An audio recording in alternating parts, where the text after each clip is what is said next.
Knight, you are holding me accountable, and I thank you for that.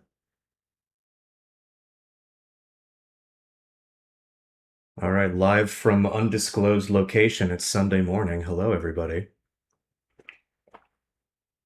Assuming that it's working and you can hear me. Um, Having not done this before, I don't know. I'm assuming it's working. It tells me it's working.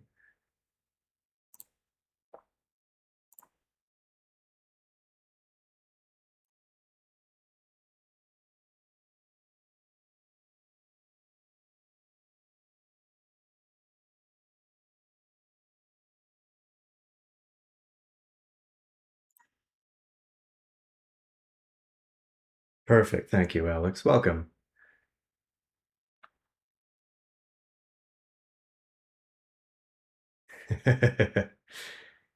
Dang, you got me.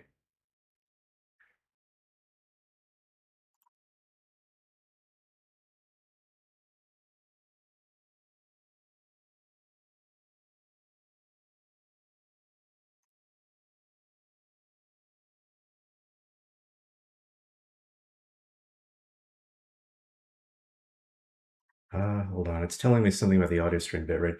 Well, whatever. I'll see it. Let me know if anything sounds weird or doesn't or if I don't know if there's any kind of glitchiness or what have you.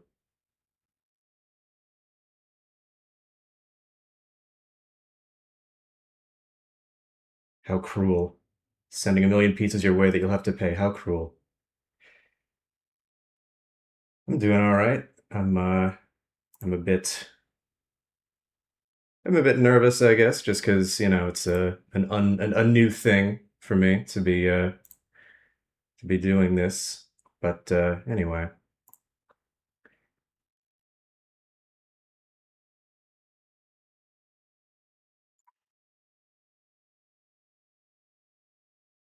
no, it's not intentional. The echo in the audio does not sound is not intentional. It's because I don't have a very soundproofed area. Um, it's yeah. I mean, my actual recording setup is somewhere else. Um, but it's not really good for streaming. So you're going to sound slightly. You're going to hear slightly different sounds or slightly different sound of the mic and of my voice. But but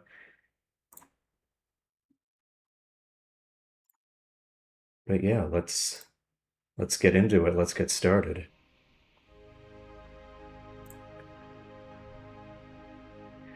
So this is Dread Delusion, which is a game that I played earlier this year, and I really liked it. And I think that it is a very fascinating. Um, okay, well, those are sounds good. Perfect. Okay, great. Um, yeah, I think this is a very fascinating game. Uh, it's very well done. It's a good throwback to the PS1 ish, like Morrowind type era. Um, but it came out 2 years ago, and so yeah, it's one of my favorite games that I played this year, and I decided that it would be a good beginning of stream, like first stream game, just because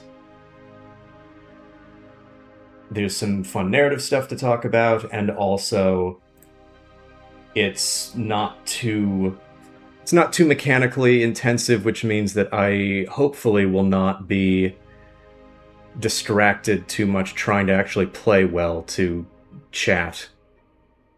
So let's see how that goes. Be starting a new game because this one basically I've done everything already.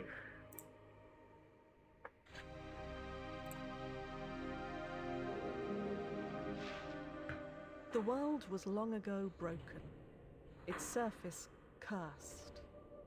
You are a dweller of the sky realms, drifting islands. If you play poorly, I will make fun of you. I expect nothing less. Here, in the dank cell of an Inquisition ship, you ruminate on your past. So obviously invoking... Someone who plays a lot of modded Marlin and bounce back and forth about buying this one. I certainly admire the style. Yeah, I mean, if you like what you see, hopefully this will help you make a decision. But yeah, so obviously beginning this way, you're starting out in a prison, or as a prisoner, so clearly following along Dreams of childhood slip through your with that mind. inspiration. Was your fate sealed, even then?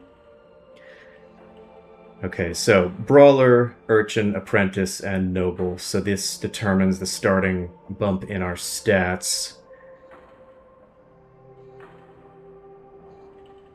Let's see here. I would say...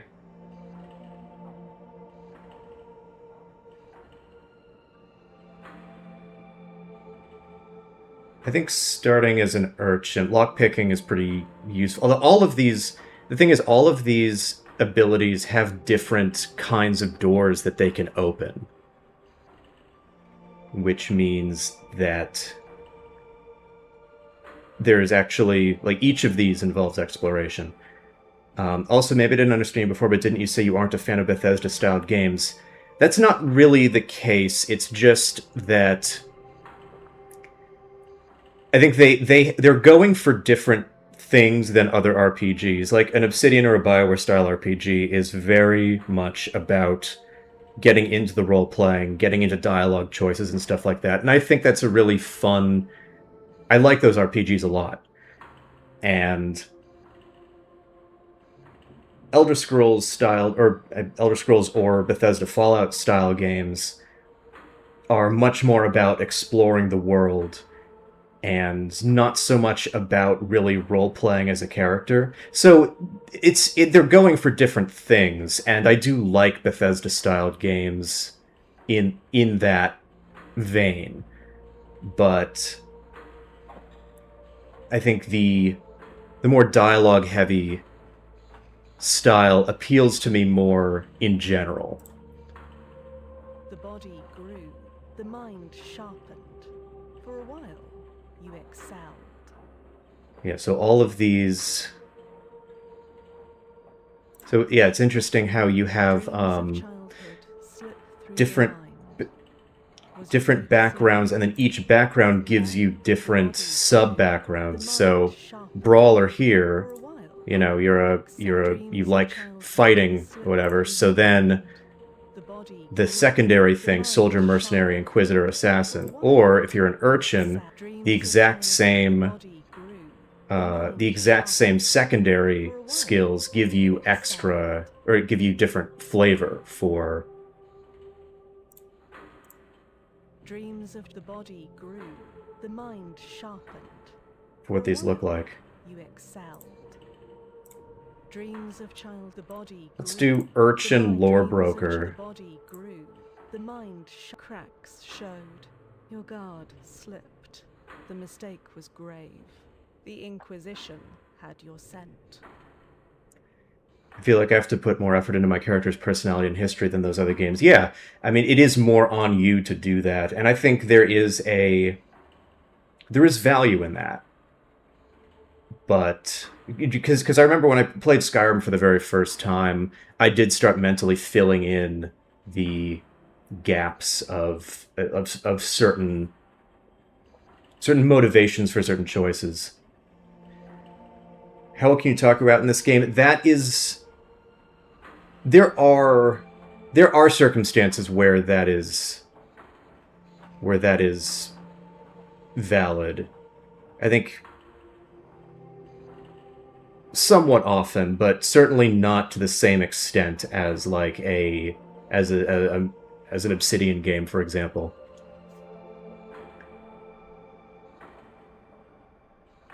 Let's be a crime lord. All right.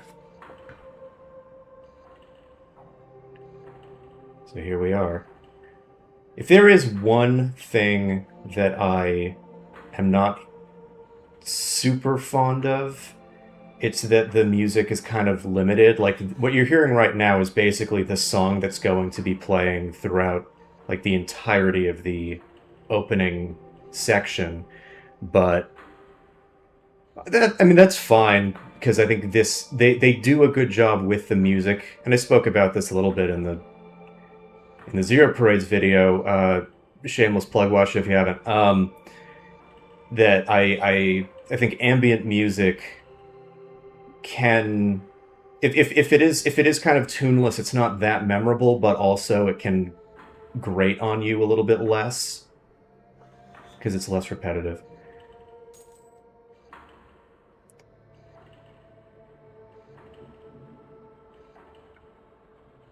All right. We've got a skeleton boy here. Yeah, prisoner 17. Had to briefly remember what the Roman numerals were. That's embarrassing. Yeah, prisoner 17, you have been marked for temporary release. The High Confessor will see you in the central chamber. Do not keep her waiting. Why am I being released? Only the High Confessor can answer that, but I calculate there is an 8 in 10 chance you will be granted the honor of a glorious and sanctifying death.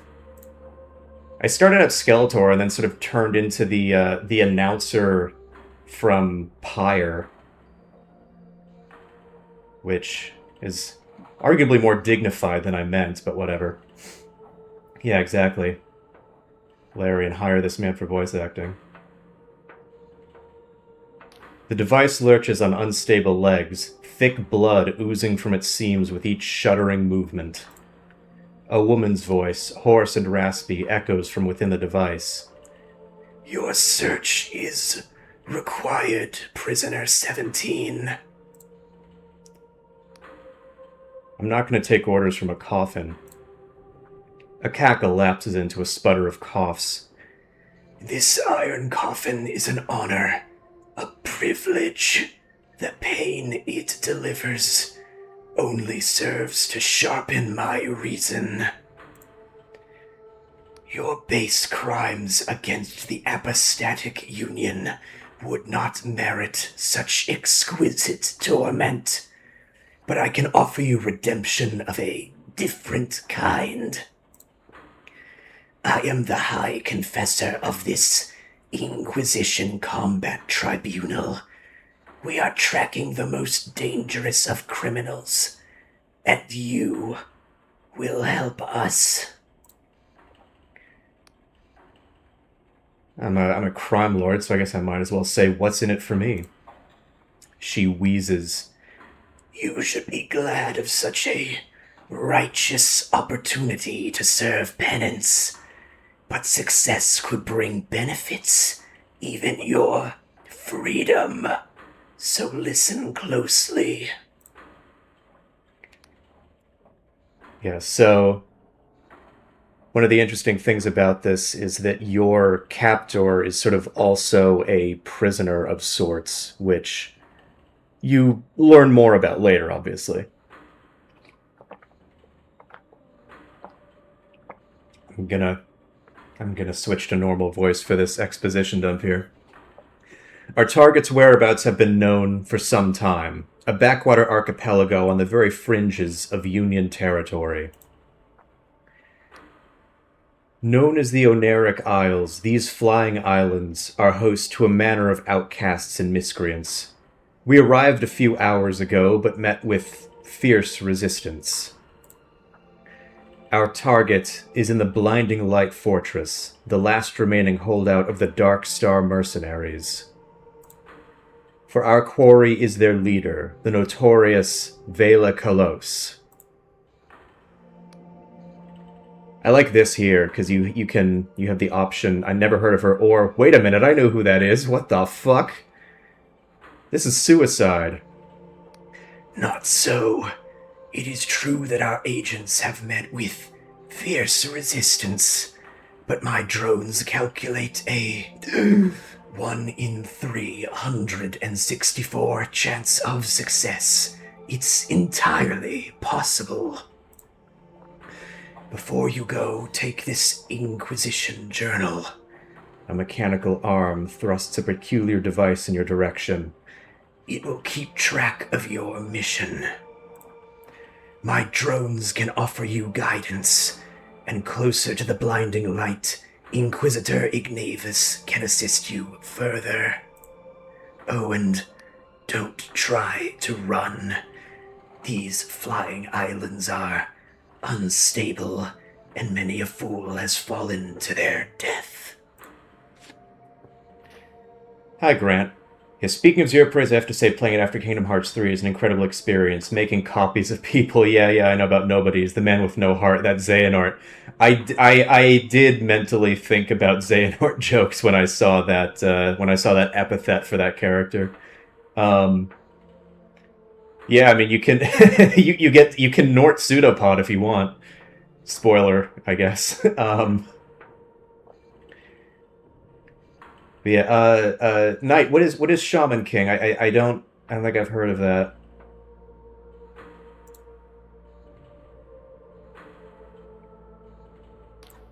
Okay, this is just tutorial here.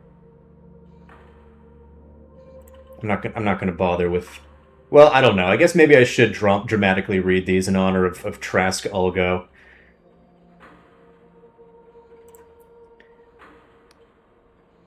No, this is a meager task. I calculate there is a 1 in 20 chance you will somehow perish in the attempt. Okay, that's Shaman King is an anime. That's what I figured. Kind of sounds like one.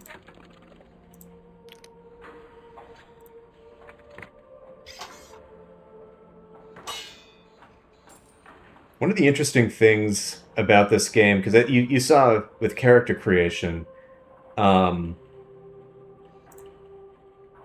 we created our background and sort of our starting skills, but we did not customize ourselves at all. Do a Watto voice. You know, I might be, you know, that might actually be acceptable because I'm Jewish, but I'd rather not. I think I do have a pass for doing a Watto voice, but I'd rather not.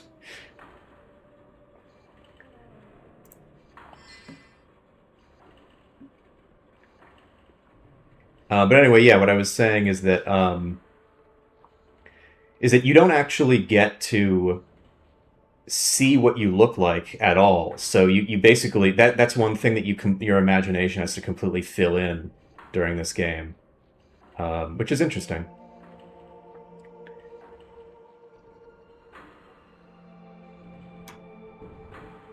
You're a Jewish question mark. Also, you're a coward. You know those two sentences together. I could cancel you for that. No. Yeah, no, I mentioned it. I've mentioned it a couple times. But yeah. The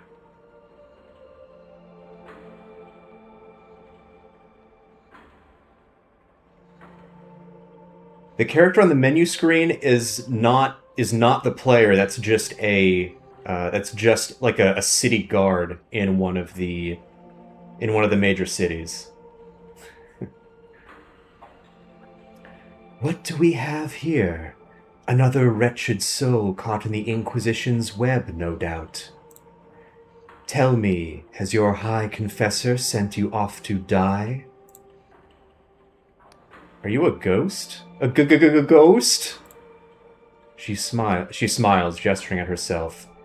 Are you shocked by a little apparition? Her gentle laugh seems to echo around you. My, you won't get far if that's the case. She gazes into the distance. Well, stranger, you best watch yourself out there. Mark my words, something's brewing on these islands. The stage is set, the curtains drawn, and the performance is set to bring the house down. She smirks at you. And something tells me you have your own role to play. Do a Shaggy impression. I will. You know what? I'll put that in the bank, and I'll try to figure out which NPC deserves a Shaggy voice. But I can't promise I'll take requests like that. I do know, I do intend. There's one character that I think would fit a Matt Berry voice, which I'm gonna. um, by the way, uh, I'm gonna try to avoid, just giving spoilers before we get to the relevant sections.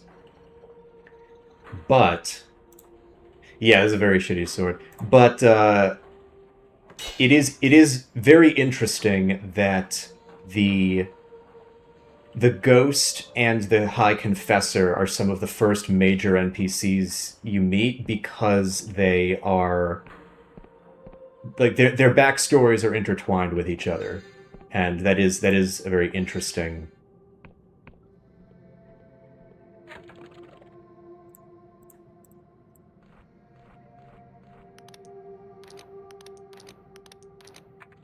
Okay, let me see. Where's the? Oh, whoops! Nope, nope. Didn't mean to do that. Uh-oh. Okay, there we go. It's Z, where you switch between the potions. Here's another interesting thing. You level up by collecting skulls around the map. You do not level up by doing things or by getting XP. Hi, Razor. Is this procedurally generated? No, it is not. No, this is all handcrafted.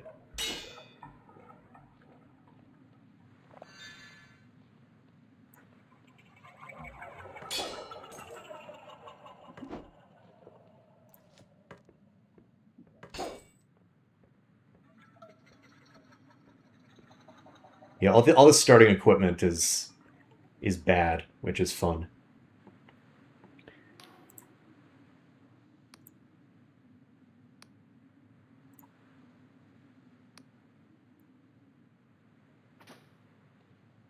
Yeah, this game actually does have some kind of yeah, definitely depart from the Bethesda style. This game does keep track of your kills. All right, thanks for stopping by, Alex. Okay, C. Yeah, gotta relearn the muscle memory a little bit for this. But yeah, this game does keep track of your kills, and there actually are a couple circumstances where it doesn't really affect things in a big way, but some characters will remark like, "Oh wow, you sure do like killing," if you do that. So, and because you don't get XP from fighting enemies, because you get XP from finding skulls, it is possible to at least attempt a pacifist run, although practically speaking, I think it's a bit of a tricky thing.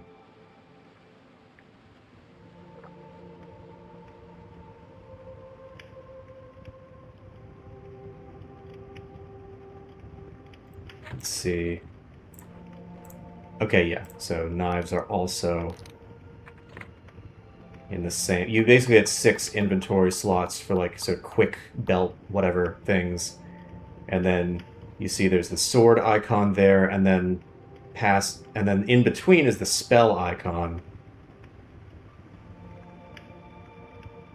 So on the Steam still, yeah, I'm sure it is.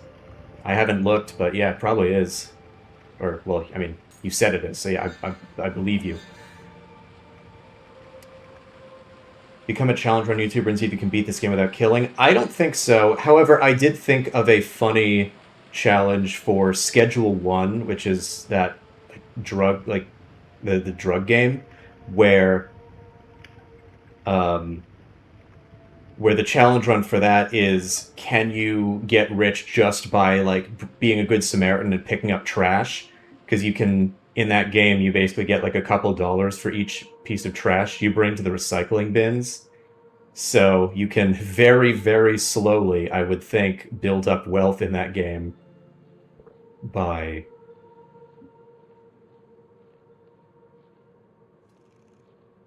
just picking up trash. Oh, all right. I've been spotted.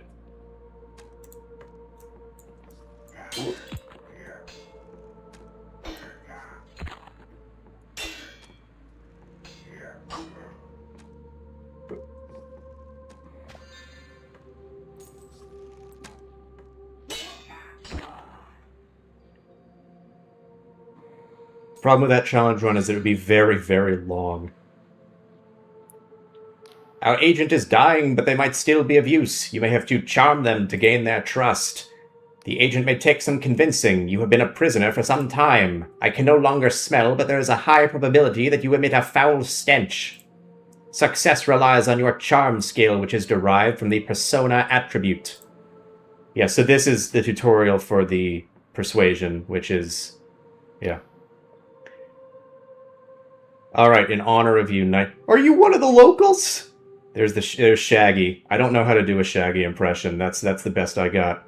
He looks you up and down in disgust. Look, just leave me be. I've failed the Inquisition. I'd rather die in peace.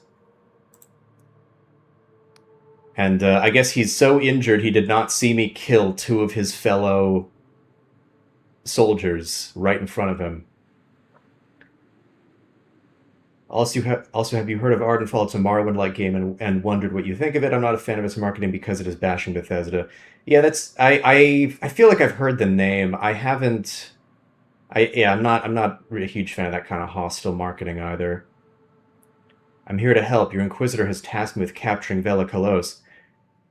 I assume because this is the tutorial I can pass it, but I do not have points in Charm right now. Okay, yeah. He left a weary chuckle that breaks into a cough. Oh my, I recognize you now. You're one of the prisoners. Gods, the Inquisitor must be really desperate. You know you're going to die, right? I've completely lost the Shaggy, whatever. Those bastards wiped out our whole echelon. If you insist on... okay, wait, hold...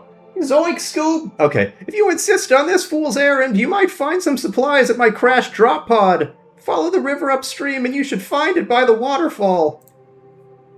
Thank you very much, good sir.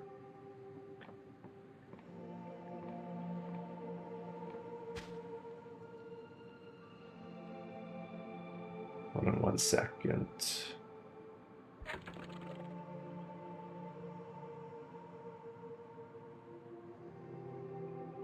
There we go, okay.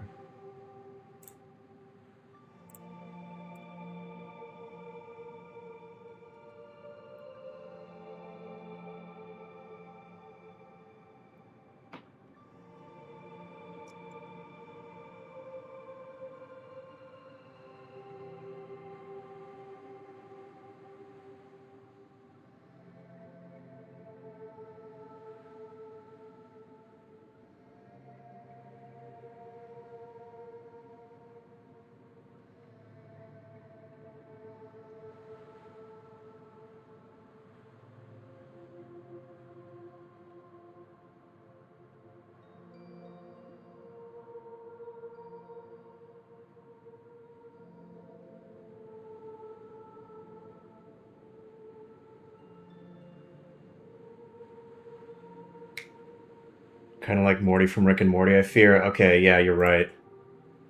Thank you, Buttery Toast. I appreciate the support. Yeah, no, you're right. That was a bit too Morty. Well, whatever. We're never talking to that character again, so it doesn't matter.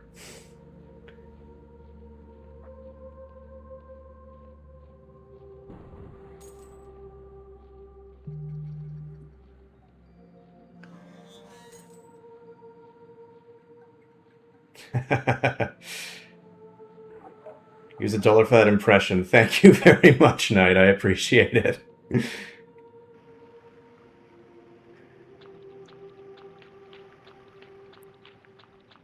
If you're trying to bribe me into taking more impression requests, that might be effective. I don't know. I mean, I'm not really that much of an impressionist. I have like a few that I think are decent. And not really many others. Oh yeah, here's the lockpicking.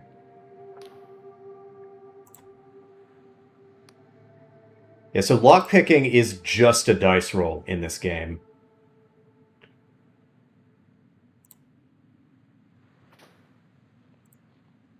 Wait, where's the... Okay, I do have them. Yeah, so there we go, lockpicking, just a dice roll, no Elder Scrolls, you know, fiddling minigame or whatever. In this room, the candlesticks on the wall have been in this room, the candlesticks on the wall have been enchanted to seal a secret passageway. To dispel them, you will need enough lore skill. The incantation will also deplete your mana slightly. So this is the lockpicking that is... There's like 4 types of lockpicking. There's lockpicks, there's just breaking the door down, there's these candles, which is the magic version of lockpicks, and then there's using your charisma or your charm skill to, like, talk your way through mechanical door robots. Also, quick lore question: some great event happened to make Sky Island? Yes, there was. Let's see. I'm trying to think of like how to condense this.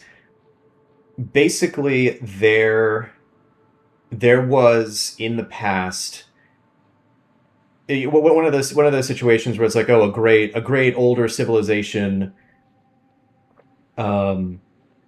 that, you know, got too hubristic with their special magitech, and they had a great calamity that made the surface world uninhabitable, and so now the rest of the world is just in this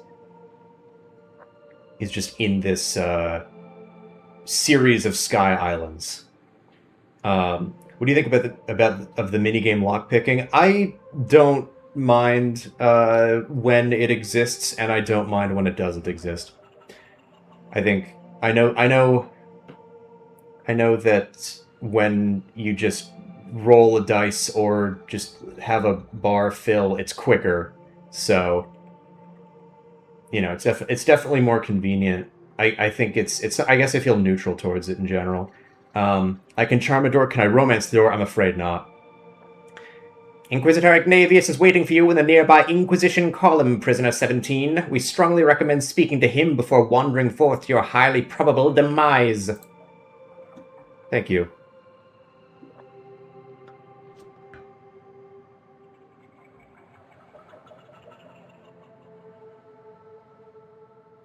Do you think Bizarre Echo would be a good title for an Esoteric Ebb sequel where you play as a gaming YouTuber? No.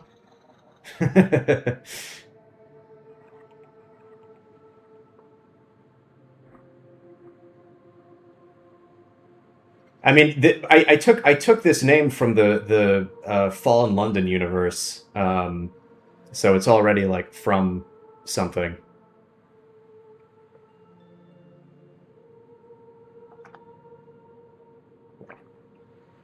Actually, fun fact: in Dragon Age Inquisition, there is a I forget exactly where it is. There's a note you can find that's basically full of Fallen London references,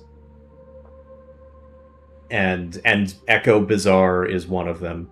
I thought it was from Deus Ex. No, it's not. If you were watching my Deus Ex video and you saw that in there, you probably got tripped up by the fact that you can give JC Denton his quote unquote real name, even though the game treats JC Denton as his real name for all intents and purposes anyway. And so for that playthrough, I gave him the name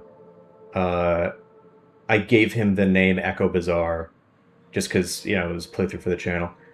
Hottest Dragon Age character, and if it's not Meryl, I will end you. Sorry, you're gonna have to end me. I prefer Morgan, Liliana, and Isabella all above Meryl. I find, for me at least, Meryl gives me more like friend, like good friend energy.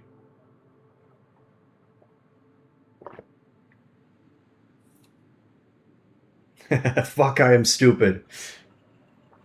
Also, I mean, tragic to say this during Pride Month, but I am straight, so I am not including any of the hot Dragon Age men. As you approach, the Inquisitor takes in a deep breath of air. Do you smell that, prisoner 17? Give me back my doll, you basic bitch. Isabella's fine, though. I accept that. No refunds. I don't... I don't even know if that is something YouTube would allow. Wait, sorry, this is the guy I want to give the Matt Berry impression to.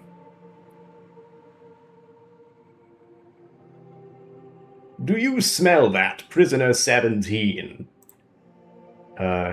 Engine grease, the smoke of battle, mushrooms, smoke of battle. He sniffs exactly twice. I suppose there is a hint of that. But I was actually talking about... He breathes in. Mushroom spores. He turns to you, a beaming smile across his face. I've never seen this many mushrooms in my life. Such wide stalks, such healthy gills. He takes a long breath. Ah, and such potent spores. We have mushroom forests back home in Lundell, but nothing like this. He waggles a finger at you, while turning his gaze back at the mushrooms. Prisoner 17, if you get back alive, remind me to get a batch of scry shroom tea for my wife. They make it here in the Oniric Isles, and I hear it's to die for. Okay. He slaps you on the shoulder. That's damn good of you, prisoner. Ah, but where are my manners?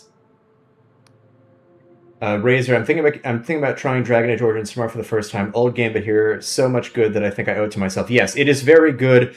You basically have to find and download a 4 gigabyte memory leak patch in order to make it playable and not crash every 2 minutes on modern systems. So just be aware of that. But Origins is very good.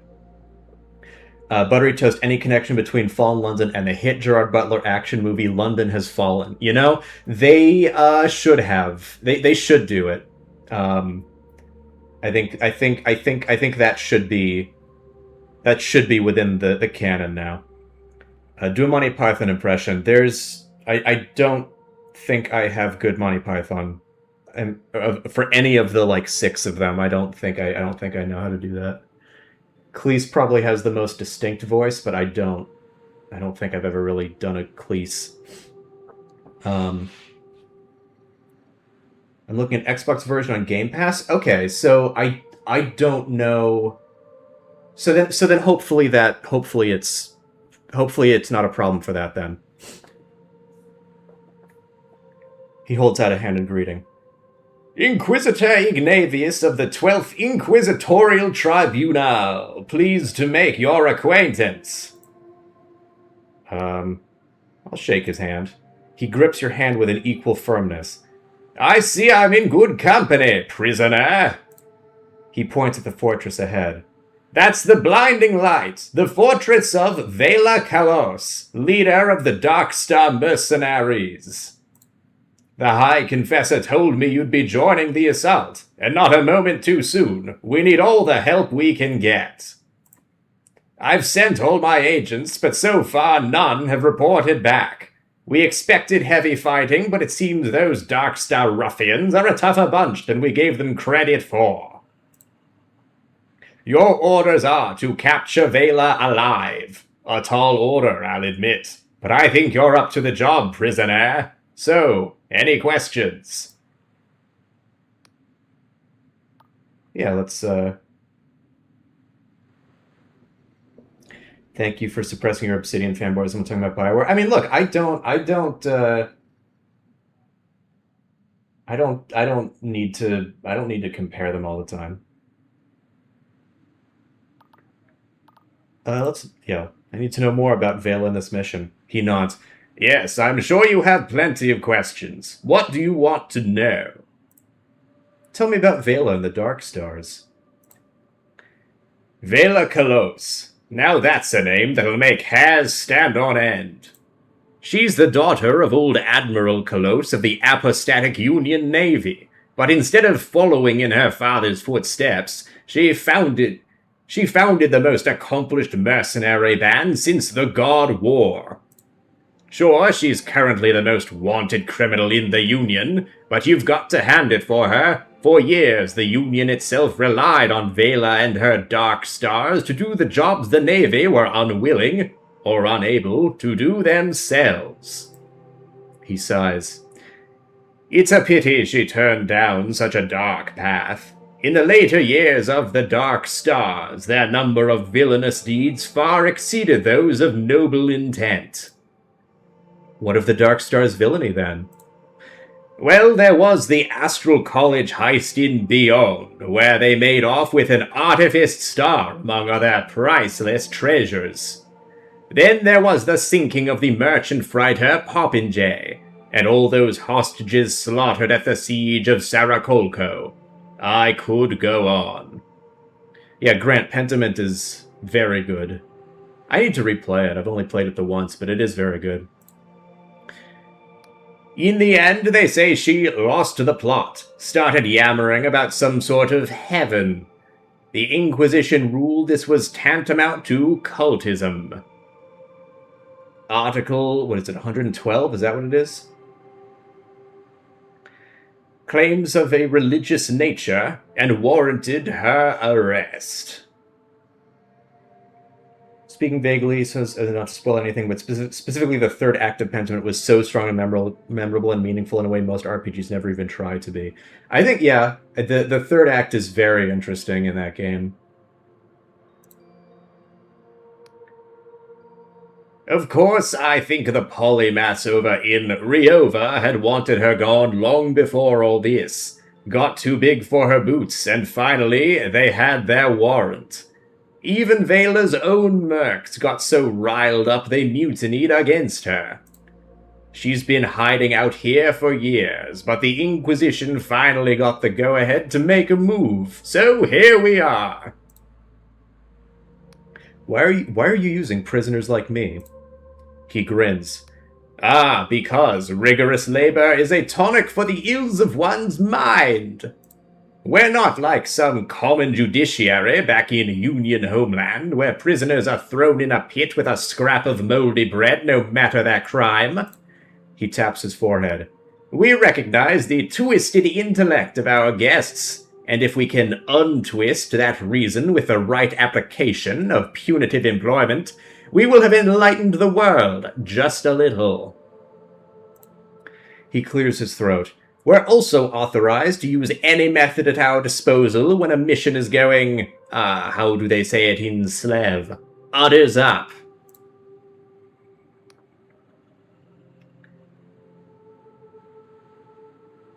What do you think of Summerfell Studios, the studio made by David Gator? I like their games. I actually have not played the Orpheus spin-off of Stray Gods, but I liked Stray Gods, and I had a good time with Malice. Malice definitely feels like like you can tell that Malice is on a much lower budget than Stray Gods because it's a lot more sparse in terms of its presentation and its design, which I think it's pretty decent for what it is, but seeing that sort of shift makes me a little bit nervous about the health of the studio. I don't know.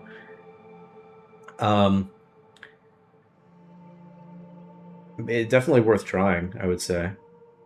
What do you think of the High Confessor? He strokes his chin. Many in the Inquisition still think it a travesty that a confessor, that is, a prisoner still serving their penance, has been granted control of an entire tribunal. Normally it would be the job of a High Inquisitor. Indeed, there's also the nature of her crimes and how they relate to the very criminal she has been tasked to apprehend. So, what Ignavis here is saying is that the High Confessor, that lady in the coffin, the gasping lady in the coffin, has a past with Vela Kalos. But personally, I think despite her quirks, she's proved herself as one of the most accomplished agents within our ranks. Let's see. Okay. I know the rest of this, so I won't waste time asking. I also need to brush up on my Matt Berry. That was not as good as I thought as I know I can do. His smile beams. Ah, that's the spirit, prisoner. I'm sure you'll make short work of those ruffians. And when you're done, be sure to check in with me after the mission. I've taken quite an interest in these Oneric Isles of late, and I'm sure I can fill you in with plenty of useful tidbits. Great, I love useful tidbits.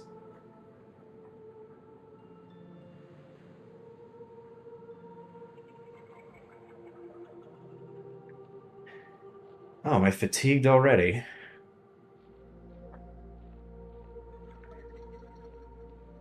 Well, no idea what Matt Berry is. That sounded fine. Well, I mean, you gotta know who that is to know if it sounded fine.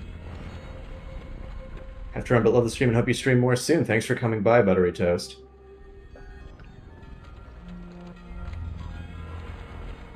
Okay, yeah, so these save crystals are how you save the game, and these are also you can teleport to the last one you used with this spell. And then yeah, so in this game, that yellow bar in the bottom left corner is your stamina, and just by running around, you gradually reduce your stamina. Grant and Daniel talking about Pentiment. Pentiment does not really feel like an RPG to me as much as like sort of an adventure game. And so, choices do impact how certain things go. So it's like Dark Souls. Yes, exactly. Yes, Pentiment is like Dark Souls. Or sorry, or do you mean this game? Every game is Dark Souls. That's the truth. That's what they don't want you to know. Oh.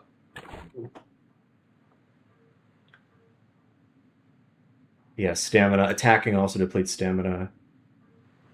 Okay, hold block. No, wait, which one's block in this game?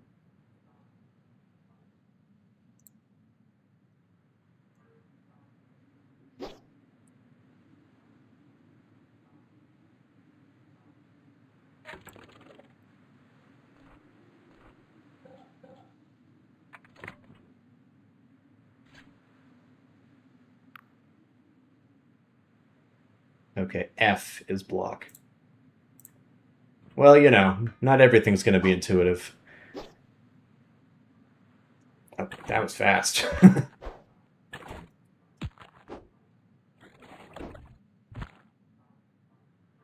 I compare to something like Disco Elysium, where a lot is set in stone, but it makes you feel like a participant in a way that works. Yet, Pentiment, I almost like made my Disco Elysium successors video where I was talking about Norco and Slay the Princess even longer by adding a Pentiment section, but I basically decided that the video was lengthy enough. Maybe that was a mistake. I don't know.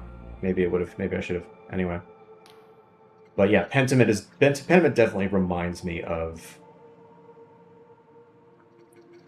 especially the dream sequences in Pentiment. That's the biggest familiarity for me.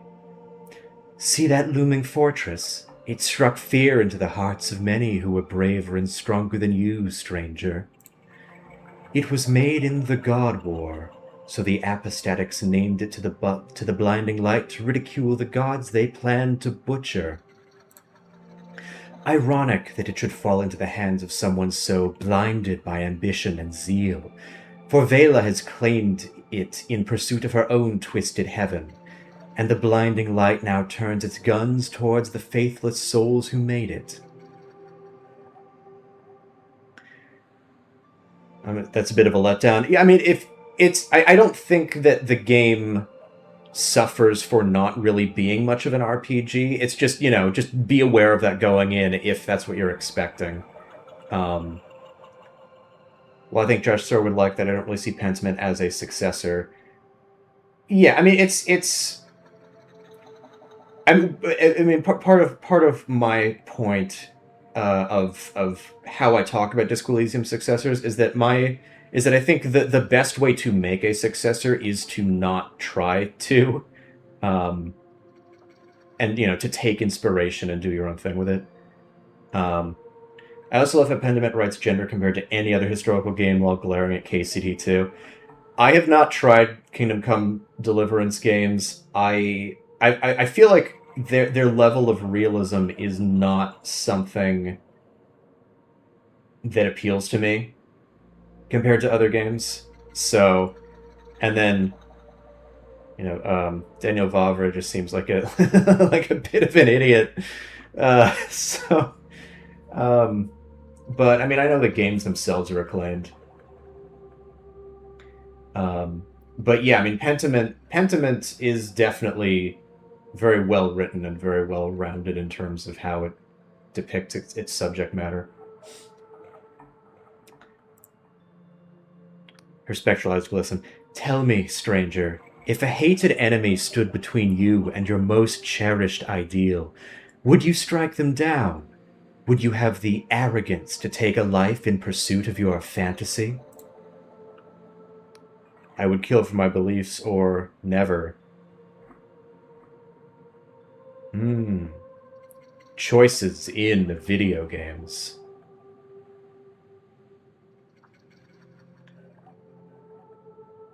I would kill for my beliefs. I'm a crime lord in this game.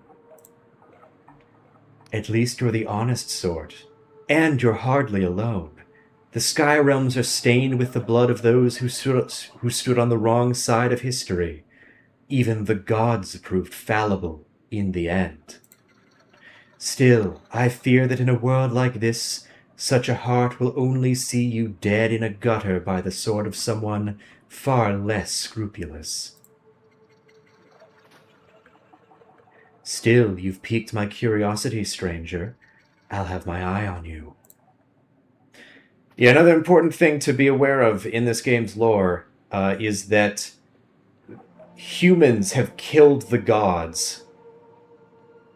And in this game, gods are more like just very powerful creatures. That kind of cosmology.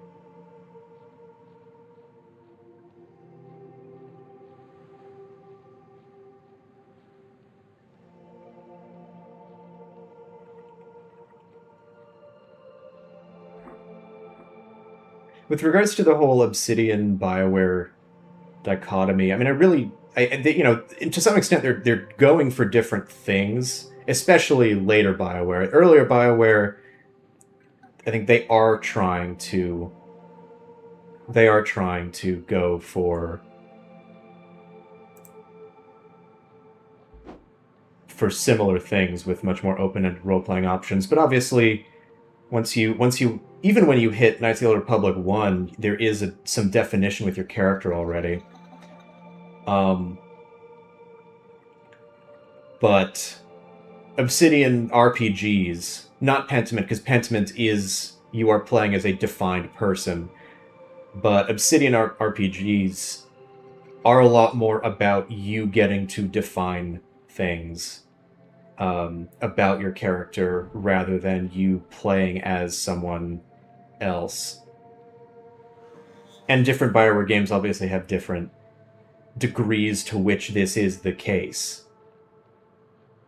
And my preference when I'm playing an RPG is to have that freedom. So that means that I prefer what Obsidian is going for, but I don't think it's necessarily something like I don't believe in like objectively, I don't believe in objective art criticism or anything like that. So,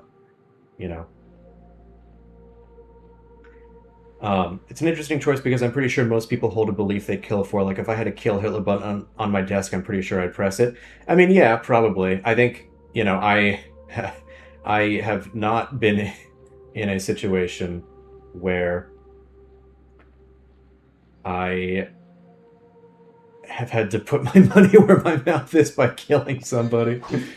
I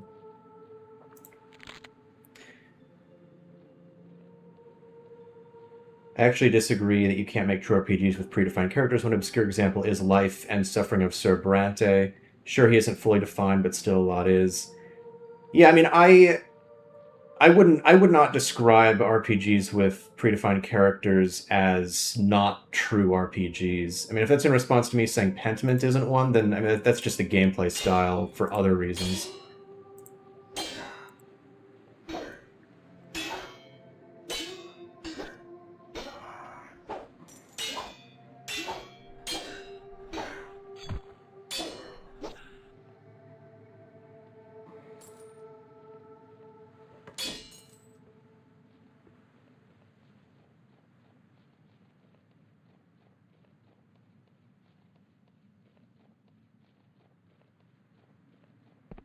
Okay, have to get up there first to turn that on. All right.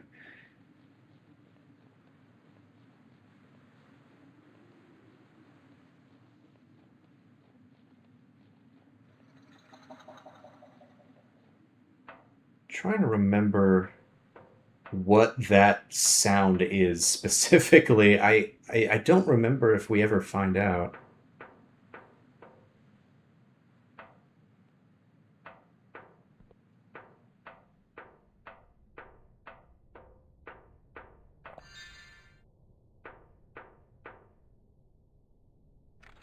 One thing I find interesting about RPGs is that a lot of the critically acclaimed and successful recent games in the genre lean heavily on predefined protagonists. BG3 is like the only exception. Yeah, that is interesting. Because, yeah, I mean, something like, I mean, Cyberpunk or Witcher, the CD Projekt Red ones, very, very defined. You know, Disco and its children are all feature predefined.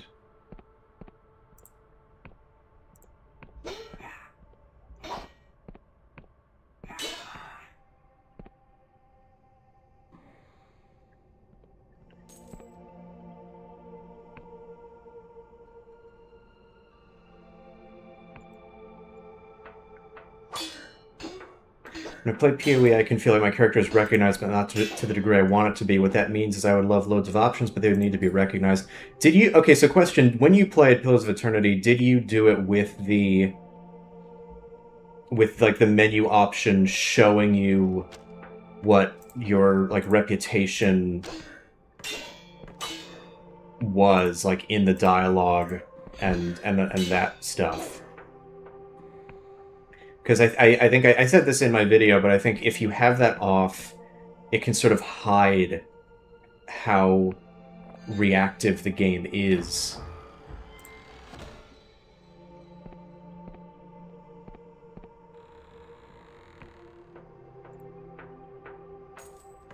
Was it a lockpick? Yeah, it was a lockpick.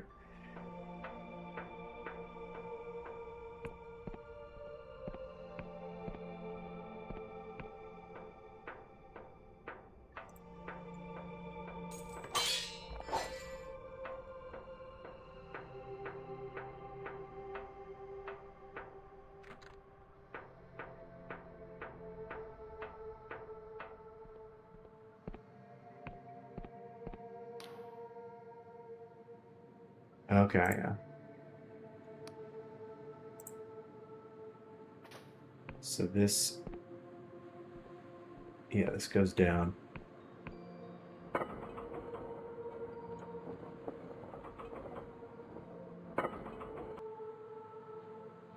Yeah, that's... Okay, yep, yeah.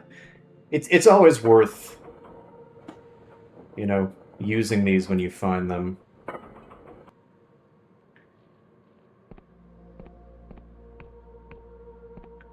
Just because, you unlock the lifts when you use them. I did play it that way. I enabled it, but it wasn't enough for my liking, especially for the way I wanted to play. I chose a mystic and wanted more moments where I see the unseen and talk in odd ways. Yeah, I mean, I guess that's fair. My own experience with that game is that it is the most reactive, like among the most reactive I've played. So I really like that element of it, but to each their own. Oh, yeah, that's right. Wait, do I have? Because one of the mechanics in this game is exactly just like Dark Souls.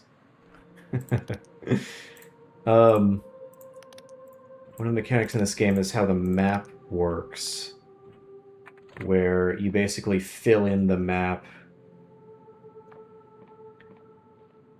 manually, where you'll get that icon being like, this looks like an interesting landmark, and then you'll switch over to the map and then sort of scribble, use to scribble in where you're at.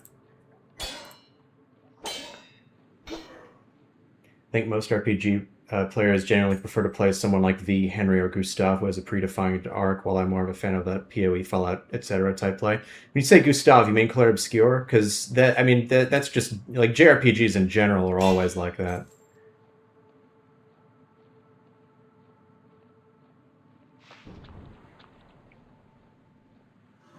I don't think that if there is a JRPG that actually does have a fully customizable protagonist, because I know older ones, well, yeah, I guess some of the older ones, like, Final Fantasy 1 through 3, maybe.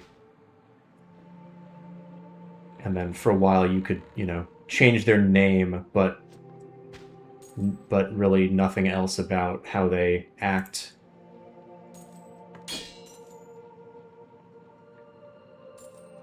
Yeah, iron ore. You pick up various ores to upgrade your weapon so that this sword no longer looks like a busted piece of shit.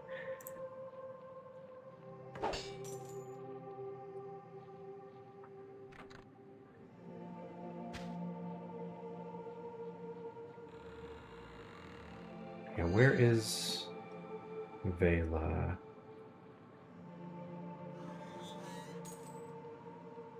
Okay, yeah, I think it's this way.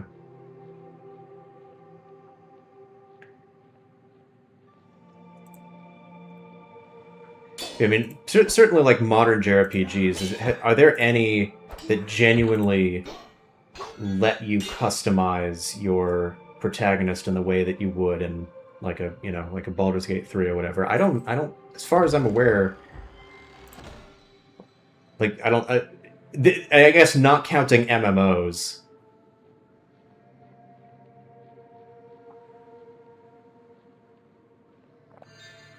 Because Final Fantasy 14 or something, like, you know that would be an example. But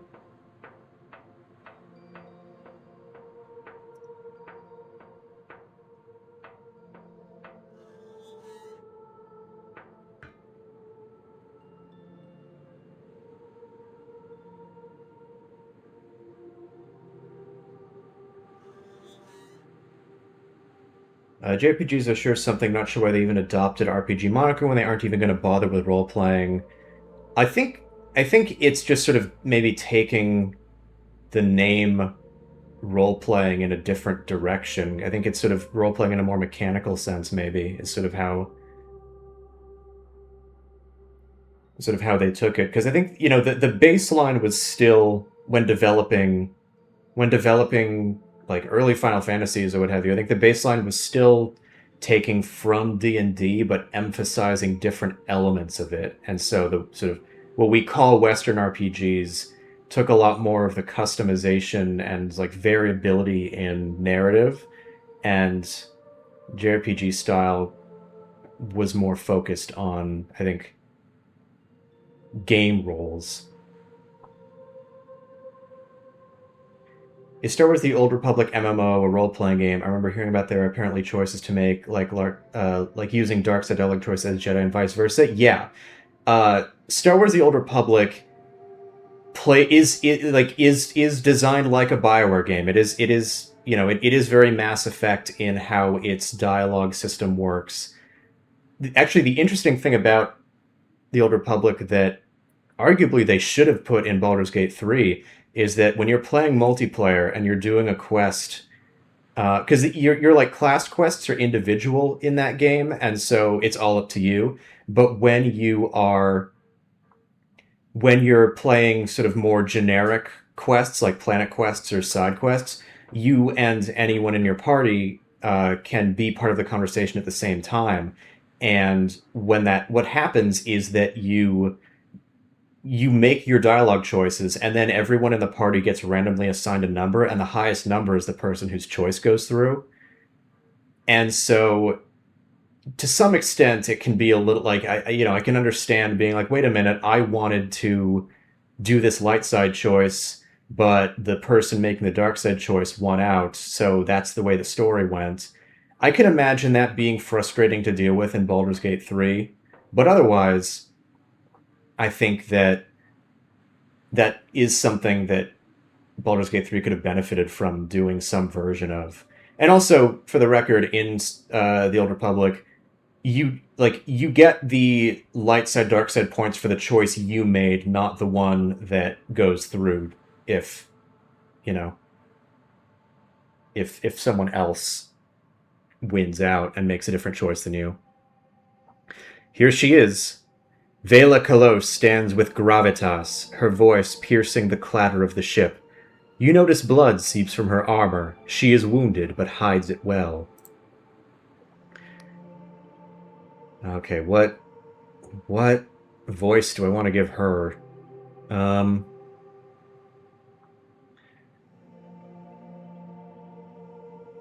I don't know. I have no idea. Loose the sails! And why is the anti-grav engine not running? Suddenly, you catch her eye. And no, a knight, you can't romance her. What's this, a straggler? The Dark Star Company greets you. My apologies, but you have caught us at a rather inopportune moment. This lady has aura. Yeah, she does. Vela Kalos, I've come to apprehend you in the name of the Inquisition, or, because I gave myself a prisoner backstory, hey, I've just escaped from an Inquisition prison. Can I join you? She looks you up and down, smirking. I mean no offense, but the Dark Star Company has certain standards. You don't quite fit the bill. Prepare yourself, straggler. Great deeds are afoot. Deeds that will bring the apostatic Union's tyranny to an end, and that will usher in a new age of heaven. Hi, sorry, I don't know how to read Cyrillic, so I don't know what to call your name, but welcome. And with that, we must take our leave. It's been a pleasure, but I doubt we'll meet again. And there she goes. Mission failed. We'll get him next time.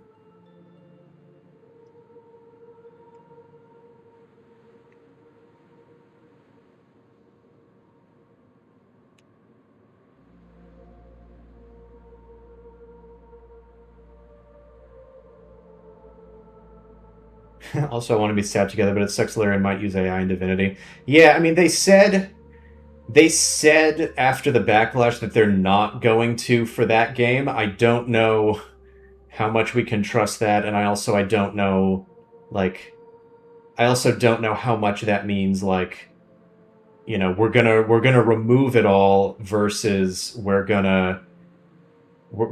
actually not gonna use it at all versus, oh, we'll like use it for emails and but nothing creative or whatever. I forget the exact, but yeah, I mean, it's introducing that kind of doubt at all was a really dumb move. Hello, Ghost. Vela spent countless nights here, hunched at her desk by the light of a candle. While the rest of her crew slept, she would pore over sky charts and scour old tomes for shreds of arcane knowledge. Back then, when I was flesh and blood, I thought she was driven by a pure desire to carve out a better world. But in time, I came to think of her as little more than a frightened girl, trying to fix something broken inside herself. And so, updating my journal, this ghost used to know Vela. So we know that the ghost, the coffin lady, and Vela all have a shared past. The backpedal statement was stupid because they wouldn't really explain how they were using it, which makes me think it's something people would object to. Yeah, exactly. Like, if you're too vague about that, then that just opens the door for extra doubt. For there is a thorn in Vela's heart that she cannot remove.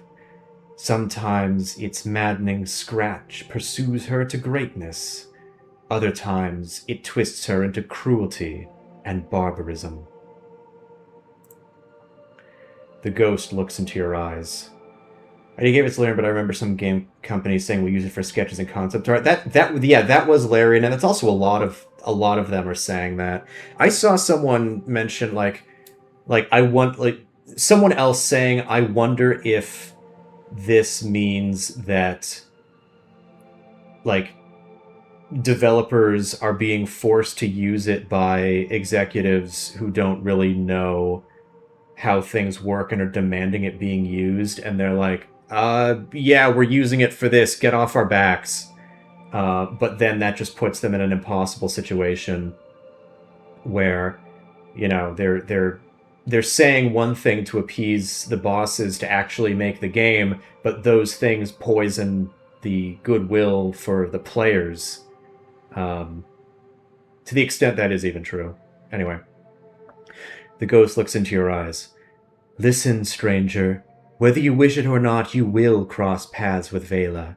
I see it clear as day.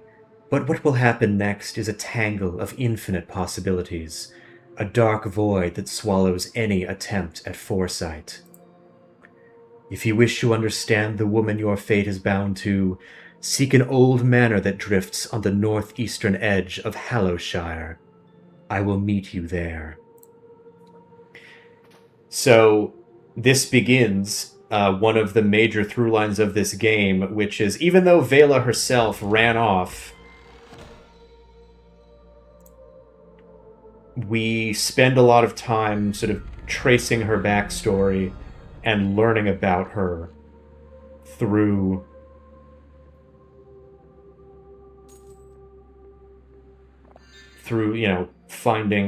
digging through her past and meeting people like this ghost who once knew her. One thing you can say about Dread Delusion is that this shit is like the opposite of AI generated. Lol, it's so singular. Yeah, I mean, yeah, basically, very very very specific vision, which is part of why I really like it. Our imprisoners are back. Oh, the true face of Coffin Woman. The High Confessor is giving orders to the agents around her, pointing with her mechanical limbs and shouting between bouts of coughing. Eventually, she notices you. In night, watching more of this, I'm convinced this isn't really an Elder Scrolls-like to me. It's way too linear for this section. Well, yeah, I mean, we're in the tutorial. And which, even in, you know, I mean, you think about Oblivion, you think about Skyrim, those are linear sections. Prisoner 17, wasn't it? Our drones have been tracking you. It seems that Vela has escaped. I know that Elder Scrolls games weren't exactly known for tons of choices of consequences, but does Dread Delusion game have them, or it's more of just a good dungeon crawler like ES games? Not to the same extent as an Obsidian or BioWare game, but definitely more so than Elder Scrolls, I think. Like, each section does have like major choices that you have to make related to the local areas. I will argue that Skyrim's and Oblivion tutorial wasn't this long, but I will hold. Yeah, well, also I'm going through it a little slowly because of streaming and stuff. I couldn't apprehend her. I failed. I played your little game. Will you set me free, or will you let me free? The device shifts ominously towards you. Need I remind you, prisoner, that your sentence remains unfulfilled? We must ascertain where Vela has fled to. Luckily for us, I know just who we can ask. She laughs to herself, but this turns into a pained series of retches. After a moment, you think she may have vomited. Excuse me. Yeah, and here's our hook for the rest of the game. The Oneric Isles are home to a number of former Darkstar mercenaries. This is still her talking, but I'm not going to do the voice for this. The Oneric Isles are home to a number of former Darkstar mercenaries. My superiors would rather I executed them, but she's silent a moment. They are of more use to us alive. If anyone knows where Vela went, they will. I would start with Jack Basalt, a former Navy captain turned sellsword. We've already contacted him and arranged a meeting. You can find him at the Wobbly Noggin pub in Hallowtown, in the center of the Oneric Isles. Basalt has promised to direct us towards his comrades in exchange for the polymath's pardon. He can help you find the others. Why me of all your agents? The Dark Stars are deeply mistrustful of the Inquisition. You could say we've had a few run-ins in the past. As one of our newest and most amenable operatives, you may have better luck than another of my agents. Got it. Good, and be careful. These islands are on the very fringe of apostatic Union territory.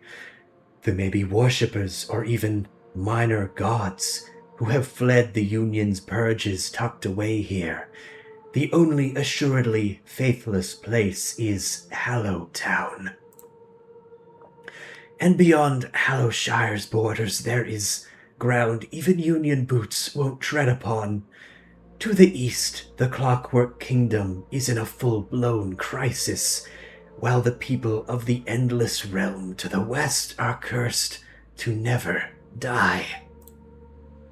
My tribunal will establish a command post in this fortress, the Blinding Light. Return here to recuperate if you wish. Oh, and one more thing. From now on, you'll be known as Confessor 17. This doesn't change your crimes or your sentence, but it sounds a little better than prisoner, eh?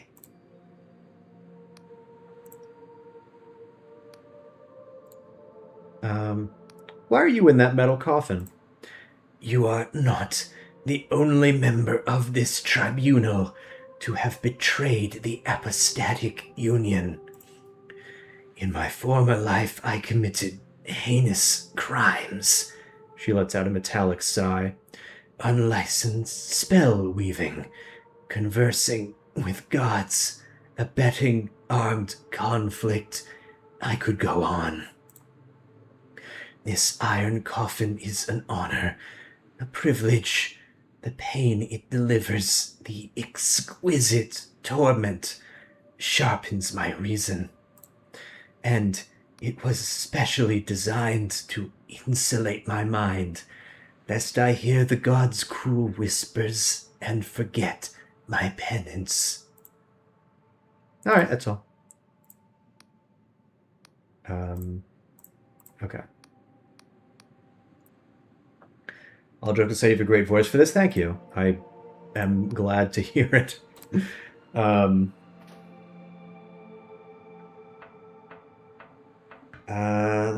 Let's sleep. Wait, where is it? It's to... Yeah, here we go.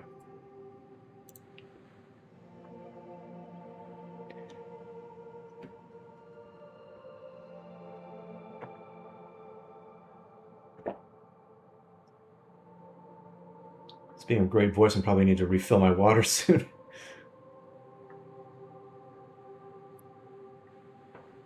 Hello there. Ah, Confessor 17. I just knew you'd survive the assault. The drones were all but certain you'd meet a gruesome end, but you sure showed them, eh? I know where to get the tea. I don't need...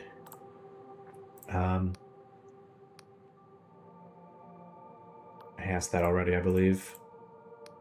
Questions about the Sky Realms. Yeah, let's learn about this place. Let's learn about the lore. Tell me about the Apostatic Union. He glanced you up and down. That might be a typo, actually, if that's in past tense. Well, surely you've been there. Union Heartland, I mean. Well, the Union is the most civilized place in the Sky Realm since the world rent. You may not agree, but to my mind, it's the truth. What's its history? For the past 400 years, the Sky Realms have been under the control of the Wiccan Covens and their gods. It may be Yeah, no, I'm drifting away from Matt Baron into Colonel Chestbridge from Danger 5. For the past 400 years, the Sky Realms have been under the control... it may be true that some preached tolerance, but others were tyrants who twisted their poor followers into cruelty and ignorance. This you cannot dispute. For, you see, the Wiccans acted no different from the worst Slavian cartels. They forbade the weaving of cipher magic and the advancement of reasoned debate. They locked us in blood contracts with gods who stunted our advancement. But 40 years ago, in the God War, the apostatics cast off our shackles. He sighs. It's true that a lot of blood was spilled, both mortal and divine. But now, in Union territory, reason and discourse have replaced ignorance and fear. What's Union Heartland like? He sniffs. Well, depends where you go. I'm from Lundell, a place full of windswept hills, soggy marshes, and crumbling castles, circled by a blue neutron star. We also have a weakness for ale. There's also Bion, known for its universities and fine wine, and Slev, a rugged wetland where criminal elements are rife. But many would consider the most important Union realm to be Vena. It's a warm, beautiful archipelago full of orchards. Jesus. It's a beautiful, warm archipelago full of orchards bathed in yellow starlight, and home to the Union's most important city, Riova. Riova is where the Union Council of Polymaths meet. It's a city full of floating houses all strung together with bridges and ropes, with gondolas drifting between them. When you're in the middle, it's said you can't see a hint of sky. There's buildings in every direction. But wherever you go in the Union Heartlands, there's nowhere as rugged and wild as this. He takes a lungful of air. Nary a sewer for miles. That's enough about the Union. Tell me about the Oniric Isles, where the game is. Well, the Oniric Isles are the archipelago we're on now. It's always been at the fringe of Union territory and has only recently had a regional council installed in Hallowshire. But there are also islands outside of Union control.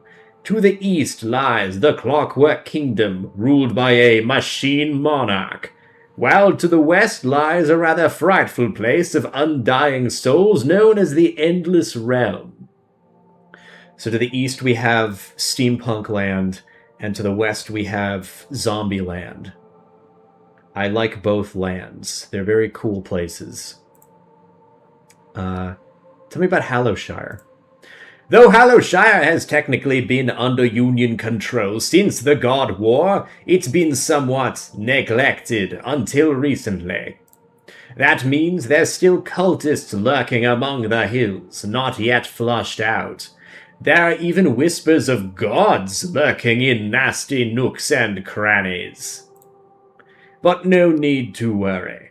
A Union Council chamber has just been built in Hallowtown, and this place now has its very own polymath. With such an esteemed education, she'll have this place sorted out in no time. Tell me about the Endless Realm. Did you ever hear the stories of the Cadaver Crusades? Led by those nasty ghouls that plundered the living to eat their flesh? Well, it turns out those weren't just stories. Those monsters actually exist, and have a little kingdom right over yonder, ruled by their so-called Queen of Silver. I tell you, you couldn't make it up. Last I heard, they packed in all that flesh-eating business and started farming some sort of mindless meat. Fancy that. Ghouls with a conscience. Yeah, the zombie kingdom has lab-grown meat. Well, lab. Fantasy world. Tell me about the Clockwork Kingdom. Well, the less said about that place, the better. It used to be known as Cordova, and during the God War, they aided the apostatics in overthrowing the Wiccans and their gods. They even made the Blinding Light Fortress, as well as many other war machines. But they always were a little big for their boots. Despite having the best alchemists and aetherists in the Sky Realms, they got the mad notion of making some sort of magical utopia, where every foolish peasant could cast a spell. Utter nonsense, I say. Only, for a while, it seemed like the buggers actually got it to work. The stuff that was coming out of the newly formed Clockwork Kingdom was making even the erudite Academy scholars blush with envy. At least until their mechanical king went mad, and threw the whole place into chaos. Now it's a frozen wasteland full of malfunctioning robots and rotting crops. Which is a damn shame, because there was a lovely little tea house in Ferropolis that my wife adored. Ah, well. What island are we on now? Oh, this little isle is known as Pwill. Just a handful of mushroom farmers here, really, but its remote location has always made it a haven for smugglers and pirates. Perhaps that's why Vela came here to lick her wounds after the Dark Start mutiny. Oh, that's another typo. That's all I wanted to know about these islands. Yeah. Goodbye. We'll ask about him when we bring him his tea. Have any of you guys played Greedfall? Can it be considered an RPG with tons of choices and consequences like Fallout New Vegas, or it's more action-oriented? I've played Greedfall. I know Knight has as well. It's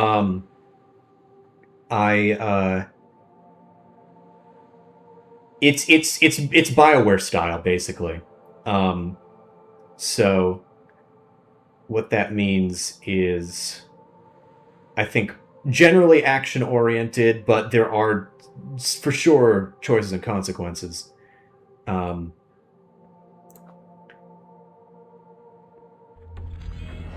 know the second game, I think, switched to isometric, right? I still haven't played that one. Also have to ask, you said you wrote, what did you write? I've done some stuff. I mean, I'm keeping my sort of, I'm trying to sort of remain. Wait, do I? Sorry, do I feel like I should have had the map by now, but maybe I'm forgetting when you get it. Anyway, yeah, so I'm keeping my personal life private, so I'm not going to give specifics, but I've done writing stuff for, like, I have a book I have that I've been working on it's actually, progress on that is suffering because of the YouTube channel taking up most of my creative time, but I do have a novel I'm working on. I've done some screenplay stuff, and I have actually done some limited game work as well.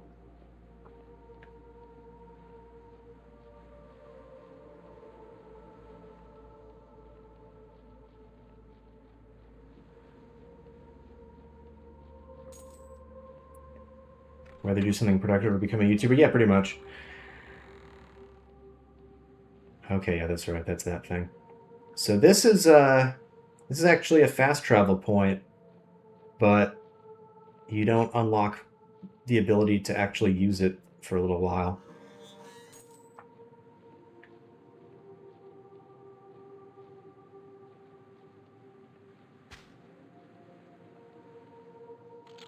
Oh, cool. Okay.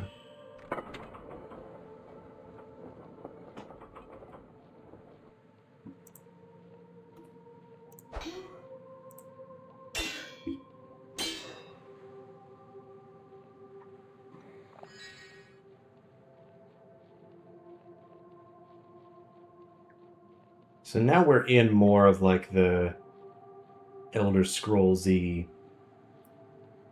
kind of phase.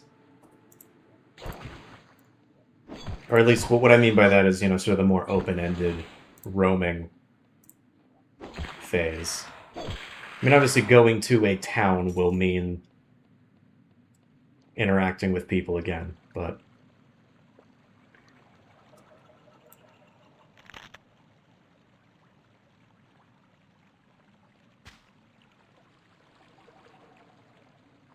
Truth Potion. My only real creative outlet is tabletop games, and I can barely manage that. I have what doctors call a dumb ass.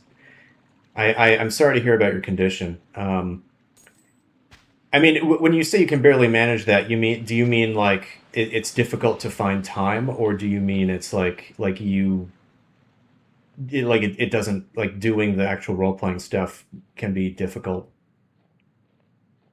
Not to put you on the spot. James Clark, sup? Hello. Welcome, welcome to the Big Blue House, as they say on Bear in the Big Blue House. Are you calling Grant dumb? No, never. I'm simply repeating his own self-diagnosis. I'm affirming his own self-diagnosis. I'm not doing anything. It's not time, it's energy. Like preparing one weekly game session is hard. Yeah, it is. Or would you be like a game master or just a player? Just a player, I say. I mean, that's also a lot of work and prep too, but you know. Different kinds of prep, different kinds of work.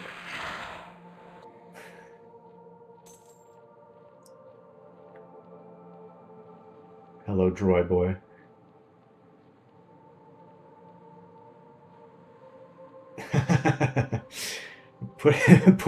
Immediately putting our newcomer on the spot.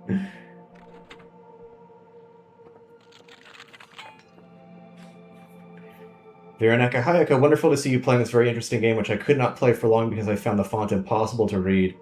That's actually, let me... Options... Is there...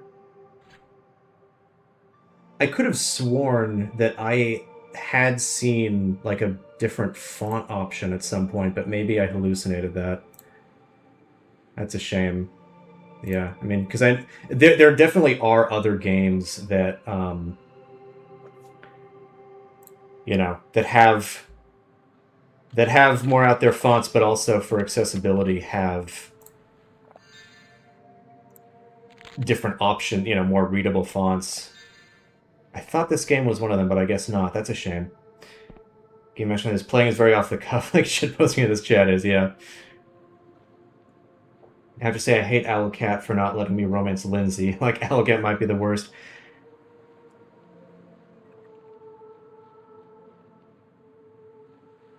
I mean, Lindsay gets to be narrator, so... You know.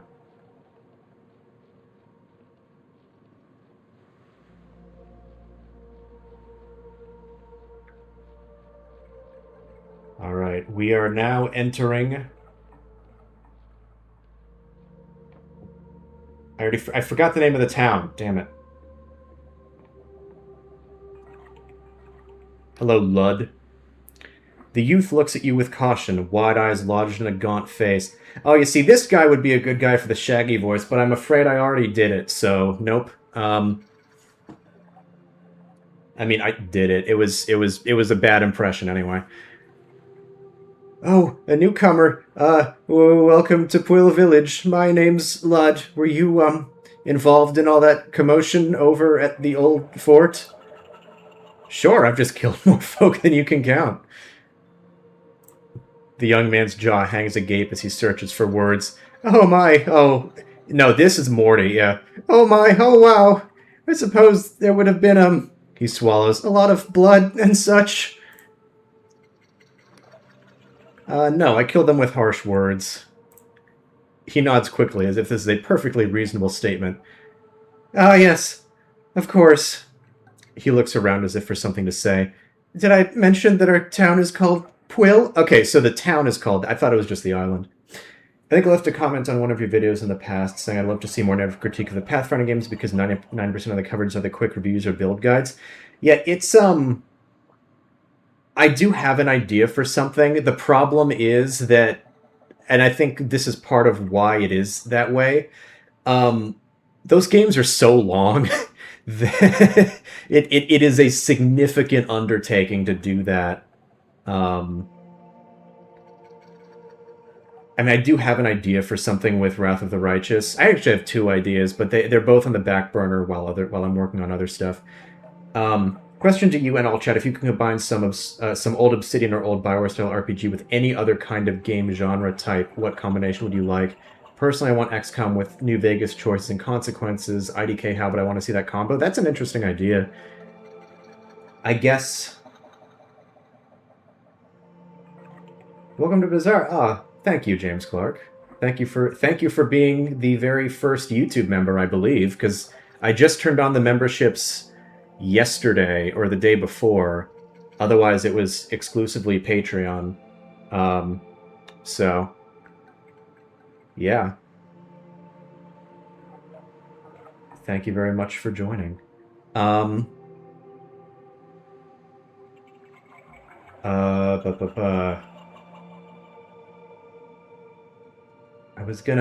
had a question for Daniel Survivor, but I got completely distracted by generosity. So, let's see. I don't know.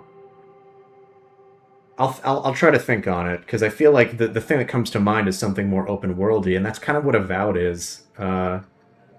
So we're just a humble village, he swallows. Have you heard of this? Have you heard of Scry Shroom? It's a mushroom that shows you the future. We grow it and sell it. Only, things aren't going so well lately. People are worried. The crowns are for activity in chat, not for membership, but I'll accept the membership regardless. Yeah, Knight has the crown #1 because he's been the most active in the chat room.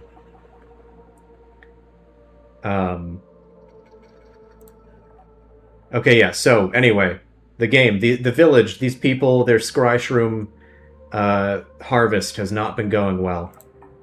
The crop yield is bad. Each year we've been growing less scry shroom. He scratches his head. Some people are getting worried. He looks around, then leans in closer.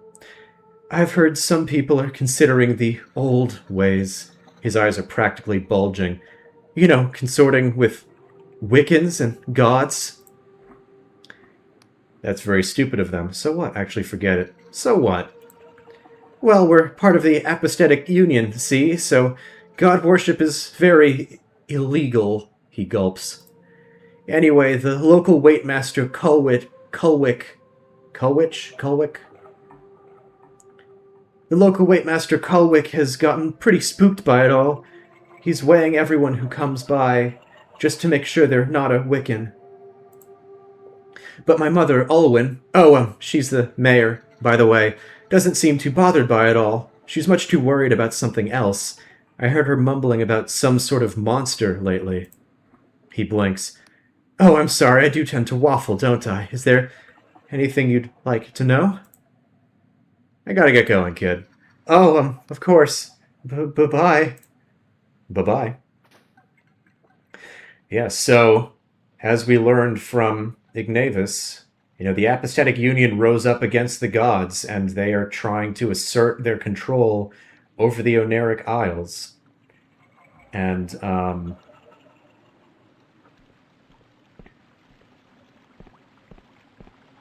and it appears that when times are tough, people want to go back to god worship. And unfortunately, times are tough. Oh, that must be big monster. Look at that.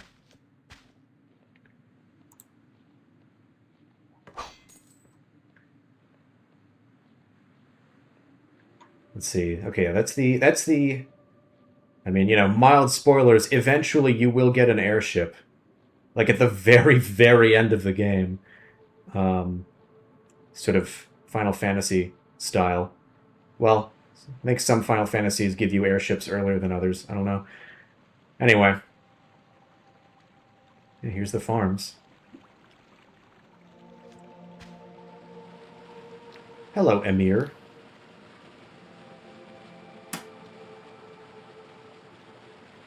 Is there any hot gods in Dread Delusion? No, they're more eldritch in their. I don't know. Also, why is it spelled delusion and not de-illusion? That is a question for the English language. Take that up with William the Conqueror of the Normans or whatever. What kind of eldritch? Well, eventually. We'll see. Mild spoiler says you get peak vehicle to explore the world. Yeah, pretty much. The farmhand sits aimlessly watching the mushrooms. Busy day? You startled the farmhand. Oh, Emir wasn't slacking off. No, it's just... Should I give this guy the Chimbly sweet voice? Oh, Emir wasn't slacking off. Oh, no. That's not Chimbly, that's fucking Samwise Gamgee. Whatever. There isn't much to do around here lately on account of the poor shroom yield. Each year the harvests get leaner and leaner. DeWin says it'll be fine, but I don't think even he believes it. Give Genosor a membership or you hate Disco Elysium and Josh Sor. I don't know if that's a thing that I can do. If I can just give memberships. I think that's something that other people have to do to... I don't know. I don't know how that all works yet, if that even is a thing. Okay, each year the harvests get leaner and leaner. Dwayne says it'll be fine, but I don't think even he believes it. Last time I took Scry Shroom, I saw a vision of Quill, barren and bare. The house is all ruined. Honestly, unless we do summon, this town ain't much of a future, I reckon. I'm pretty sure this guy's supposed to be like Cockney or something. But, I don't know. I should take acting classes for accent work specifically to voice different NPCs while live streaming video games that don't have voice acting. I love Dressor, one of the devs I feel like resonates with my own taste a lot. Yeah, I like Josh's work a lot.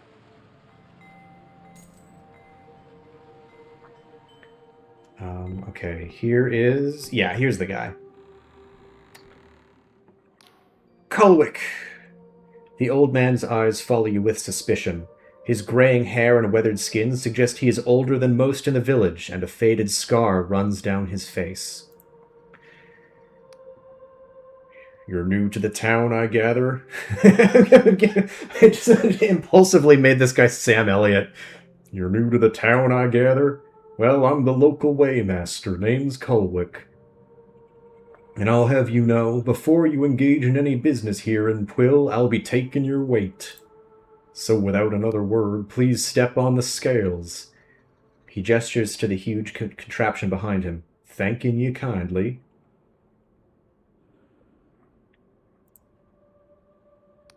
I feel bad for Josh Sora. He really cares about what he makes, yet he isn't really allowed to make what he wants. Like with how RPGs are basically required to have romances. Yeah, I mean, Pentiment. I think he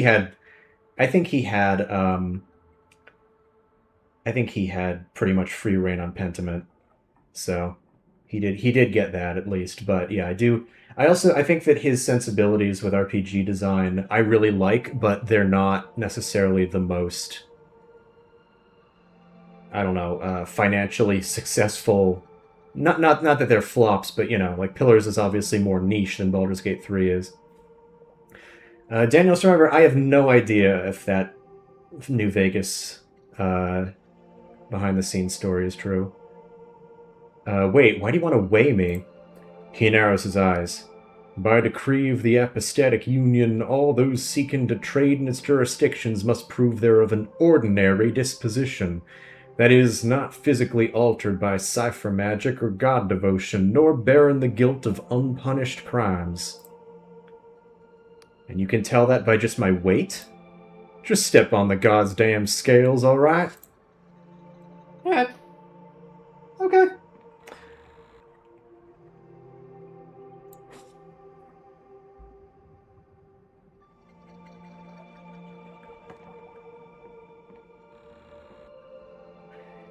He studies the dials and symbols atop the machine and scratches various notes on some parchment.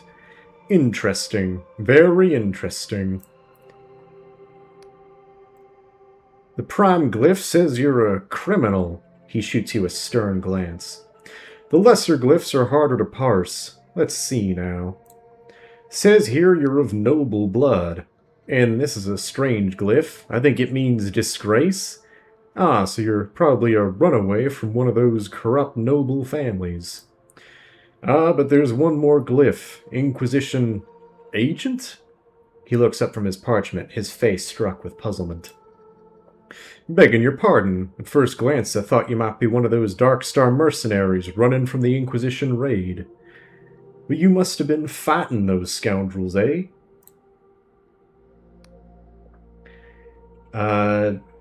Echobrother, what do you think of Chris Avalon? I find him a bit odd in a bad way. I mean, I really like the work that he did on KOTOR 2 and New Vegas and Pillars, but I, haven't.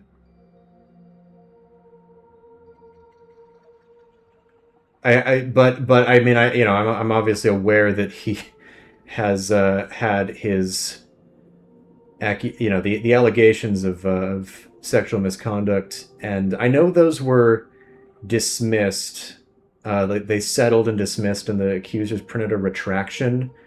But like that retraction letter reads like, forced at gunpoint. So I don't know how much I really trust that. But and then Chris Evelyn went on Twitter and accused Obsidian of anti-white racism because they hired too many minorities for his liking. Well, that sucks. I don't pay attention to Twitter, so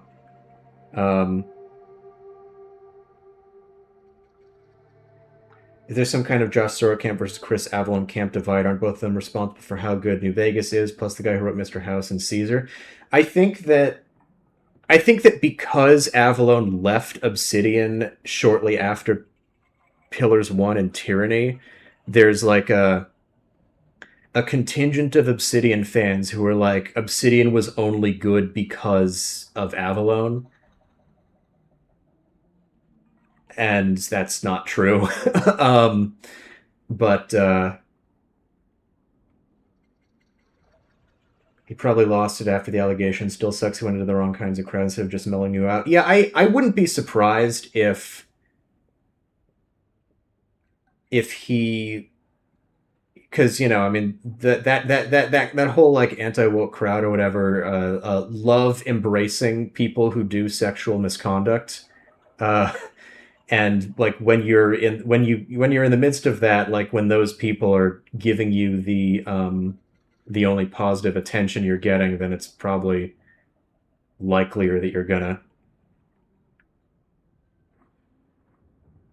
start, I don't know, heading more in that direction if you weren't there already, which he might have been. I don't know. I'm a confessor atoning for my crimes. Well, far be it from me to delay Inquisition business. I've approved your visit to Quill. You won't get any trouble. He thinks a moment.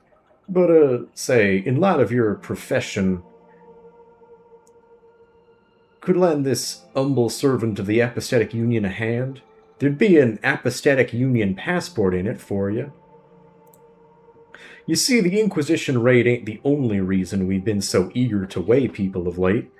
There's also fears of bloody god worship among the townsfolk. After all we've been through, he looks distinctly peeved.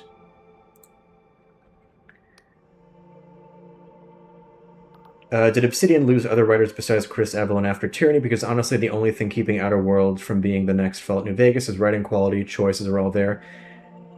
I as far as like high profile people, I don't know. I'm not really sure. I haven't really looked into personnel changes. I believe the guy who was the lead on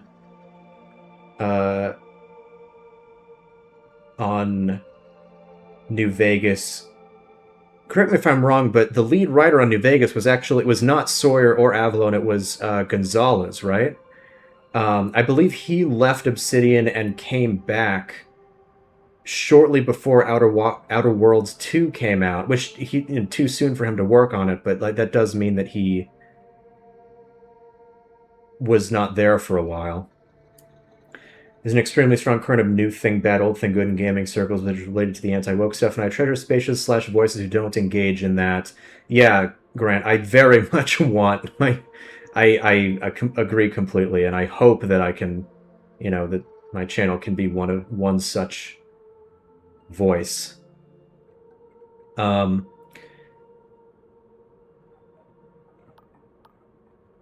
can you tell so much from those scales? Those are morality scales. You'll see there's only one visible. That's because it's magically linked at the fulcrum through a bond of cipher to a scale containing the moral standard. Yeah, I like this piece of lore a lot. What's the moral standard? Some kind of weight? He grins. Oh no, that would be preposterous. How could you tell so much about a person by weighing him against a dead weight? No, don't be stupid. The moral standard is a person. A carefully selected person who bears qualities deemed the epitome of apostatic union morality. By weighing you against such perfect integrity, we can tell by degree what your character is lacking. I think the current moral standard resides far off in Bion University. They have to rest and sleep between weigh-ins, of course, which is why weigh houses only open at certain times. Why does such a small town need to weigh people? Well, on account of being on the fringes of Apostatic Union territory, there are certain unseemly folk who've taken advantage of Quill in the past. Mercenaries like those dark stars in the fort over yonder, who've used us to smuggle ill-gotten goods into Hallowshire and beyond. So having a certified weighmaster helps Quill attract reputable merchants who buy our scryshroom tea. Shows we can be trusted to pay our taxes, And we don't just weigh people. We can also weigh shrooms and grain. Or, well, anything, really. That's enough about weighing things. Yeah, so... the moral bureaucracy of great fantasy writing. Yeah, I think that the game is full of these kinds of really cool ideas, like these really cool fantasy concepts. The Clockwork Kingdom especially is probably my favorite section in the game. So you need help tracking down god worshippers. Also, yeah, I think the whole apostatic union, the militant atheists who killed the gods and are now like doing an inquisition to stop like all god worship is a neat idea. It's kind of like the overseer of the abbey from Dishonored, but even more successful and more powerful.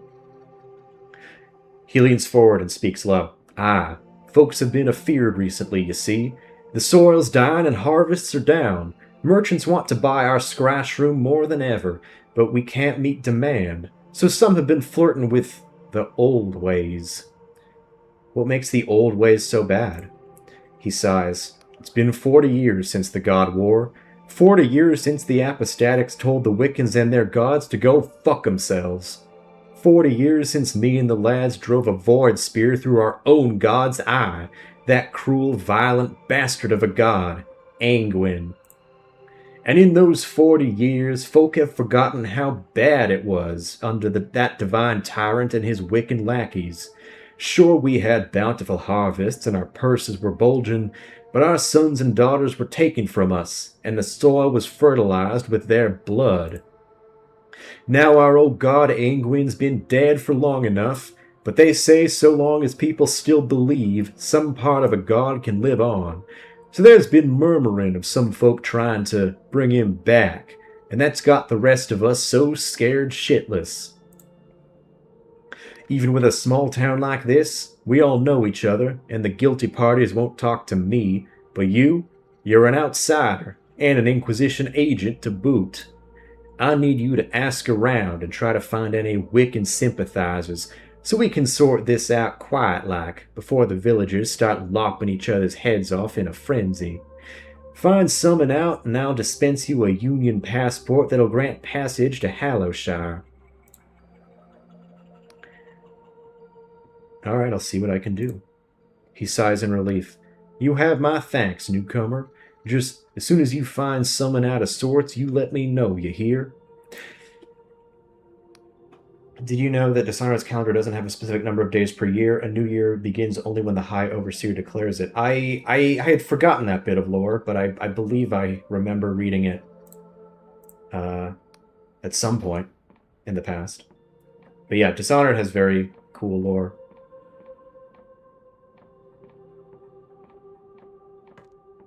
Yeah, what an idea, mandated state atheism where gods exist. Yeah, this game, Dishonored, they do it. I guess to some extent that's Warhammer 40k, although I think it's probably the Emperor is still like revered as a god, so that probably doesn't really count. The man sips his tea and studies you intently. New face, eh? If you've got business here, talk to Dwin at the counter. Okay, yeah, so... Maya perceptive, eh? I'm a mercenary, you see. I've fought with the Bion Serpents, the Lundel Blackguard, and even the Dark Stars for a time. And now, he sips his tea, I protect the business interests of this fine gentleman, nothing more. So please, pay me no heed. That scratchroom tea you're drinking? He is quiet a moment and merely takes a sip. Indeed. Tell me, did old Dwin over there give you his speech about how he outsmarted his business rivals by drinking this stuff?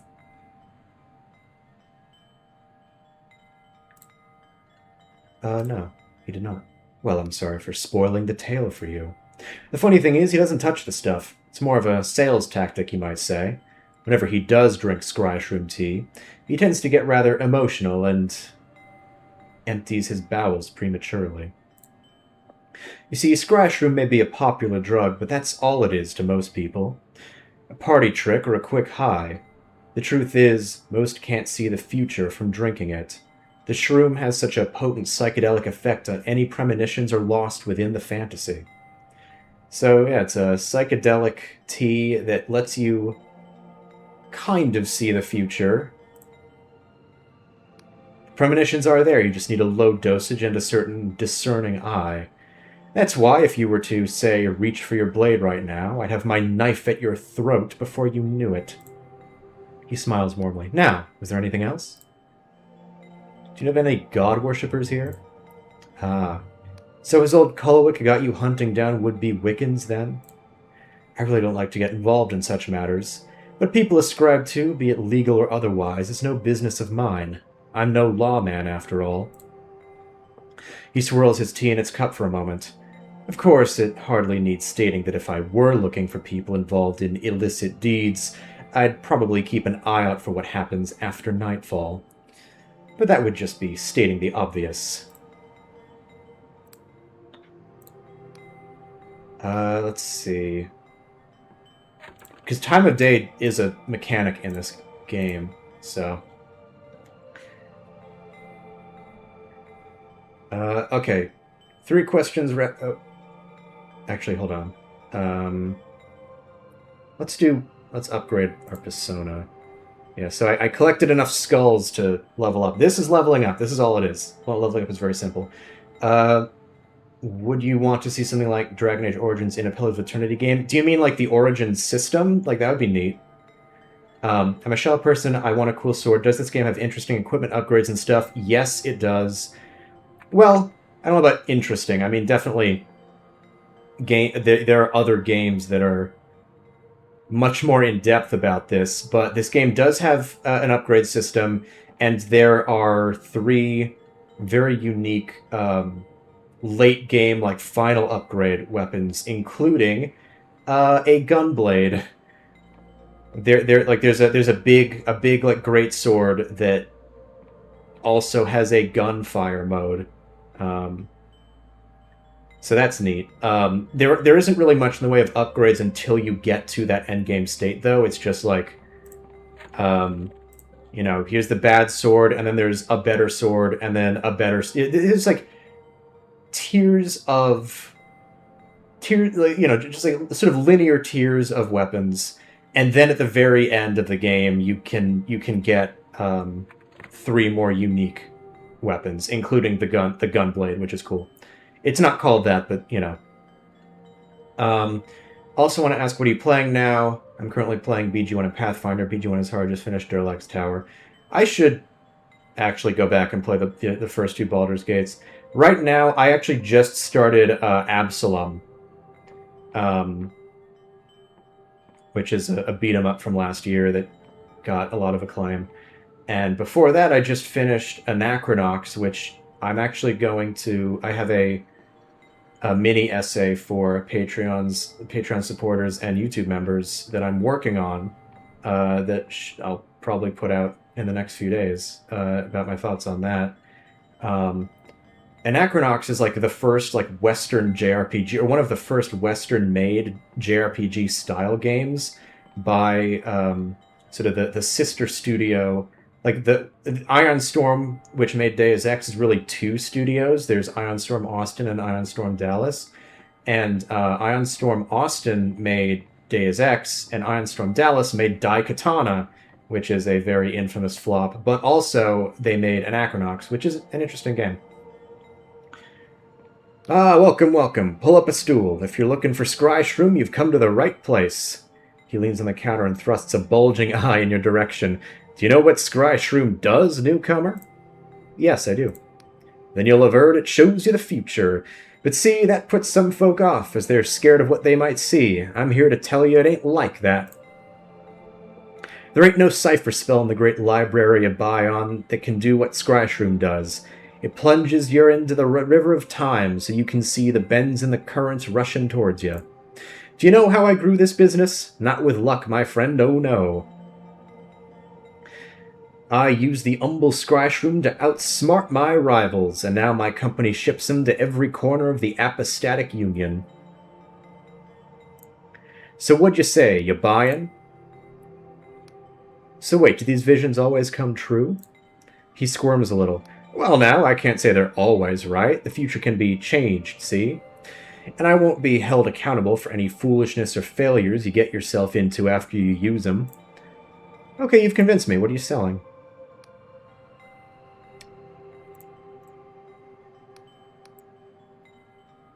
Because I gotta get some tea for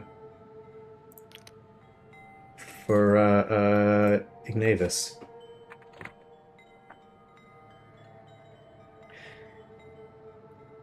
Yeah, oh boy, Anachronox sure is something conflicted feelings I have about it, and it sucks because I wish it was as good as DX1 gameplay-wise, because Anachronox has potential.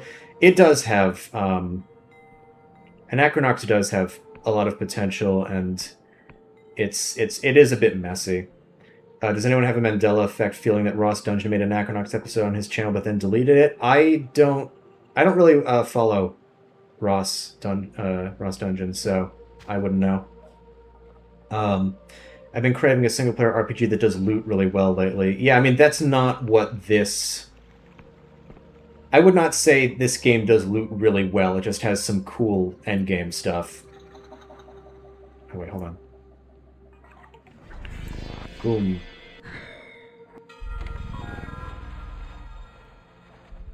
Nothing...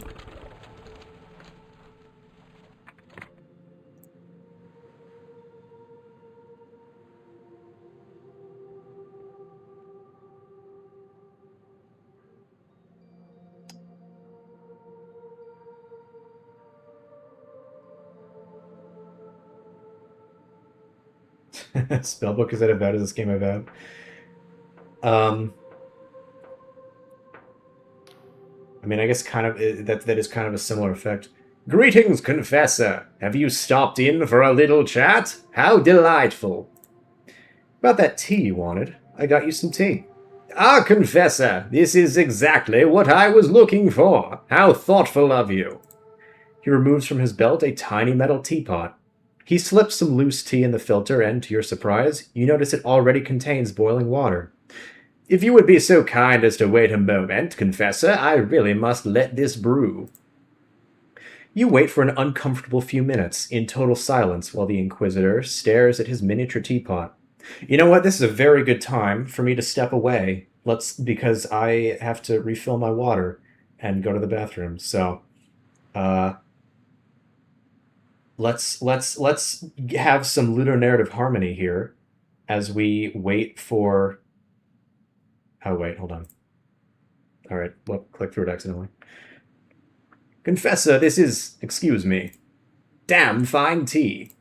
He takes another sip. I've tried an extraordinary number of teas in my time, and this is one of the best.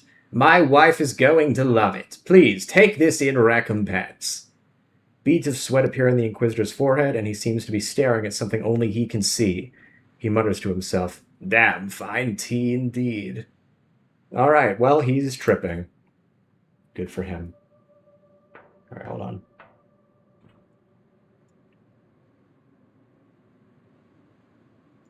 I will be right back.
Grant, I don't think that's particularly rage-inducing. I think that's a pretty reasonable position.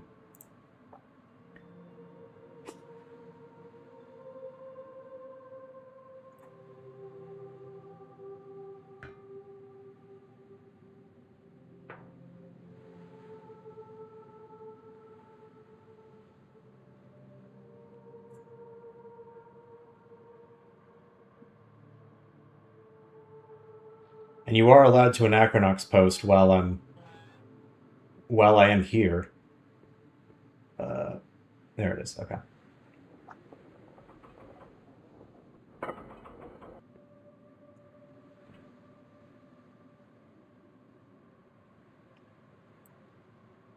All right. Farewell, night. Thanks for coming by.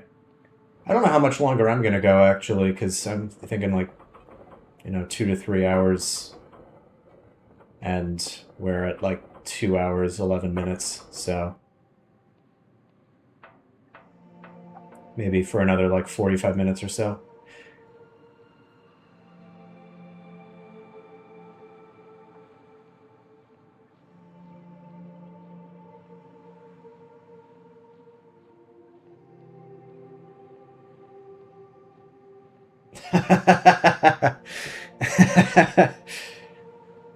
Oh, welcome back, Alex.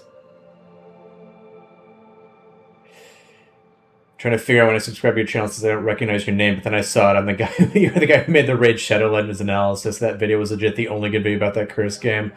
Yeah. That will probably be my legacy, just because it is at current the most the most viewed thing that I've done, and definitely the most algorithm bait that I've made. Which, I mean, hey, it worked. Okay,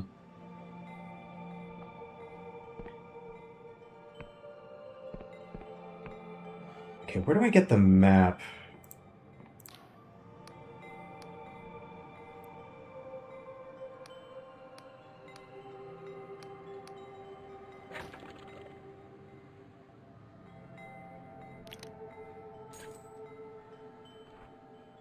Oh, I've got this. Cool.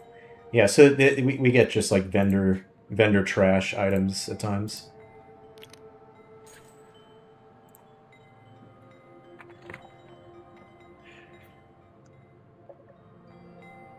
Just in Wank.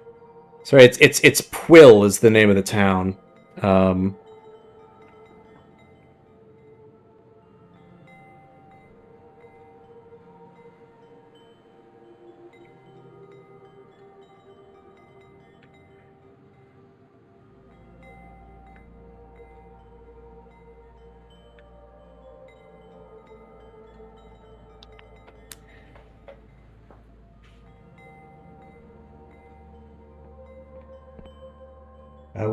Would just say shame I didn't see more of your videos. You do have multiple games about CRPGs, and yet YT Algorithm decided to not recommend more of your stuff to me, despite being subscribed to you. I feel like that's just a thing that happens. I feel like the algorithm.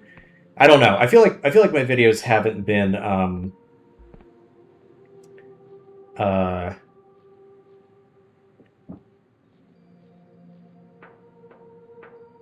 I feel like the algorithm hasn't liked them for a little while, which sucks. And I feel like that's a thing that a lot of channels have been reporting.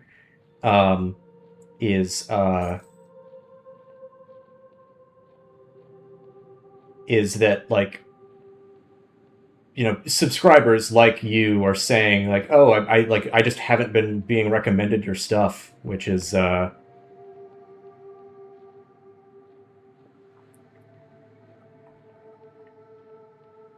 yeah, it's pretty common for a lot of people, I think, which is annoying. But hopefully things like this, can remind people that I exist if they haven't seen me in there. I don't think the algorithm likes CRPGs. I mean, yeah, it's definitely not the most. Definitely not the most high-profile things.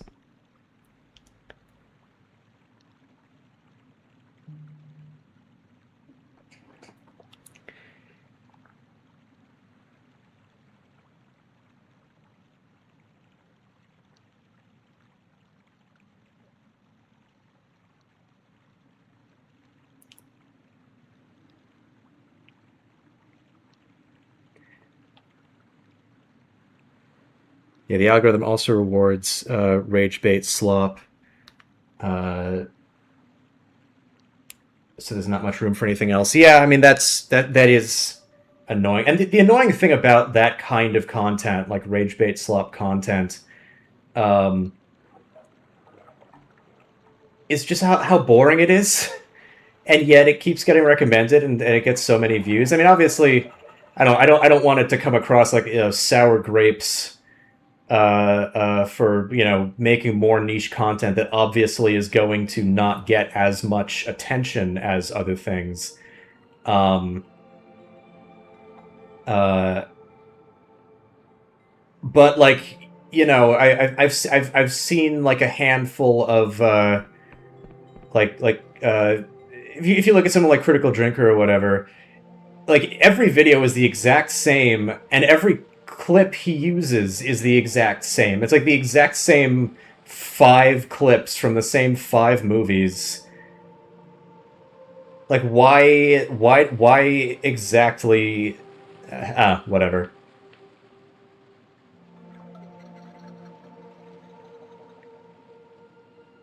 I don't know how many other Taskmaster fans there are watching right now. But but I'm thinking of, in season 9 of Taskmaster. There's an outburst from Joe Thomas where he's just like, where he gets really upset at some of the other contestants, like finding workarounds, and he's just like, I've spent, I spend all this time, putting, putting in loads of physical effort to do these tasks, and then you guys find some wanky workaround. Like, put some fucking effort in. Um, so anyway, that's me with, Nana keeps spitting about Critical Drinker. I genuinely don't understand how he still does well in the algorithm. Even politics aside, his way of reviewing is so dull. He finds movie he thinks is bad. I mean, yeah, it is.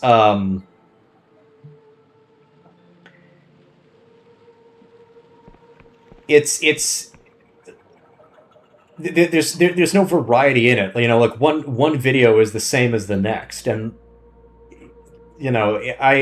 a lot of my I'll I have common motifs in my own videos. I mean, I find myself repeating certain things, every now and then. I mean, the stuff about like disco successors, a lot of what I talk about in those videos is, how they stand apart, how far they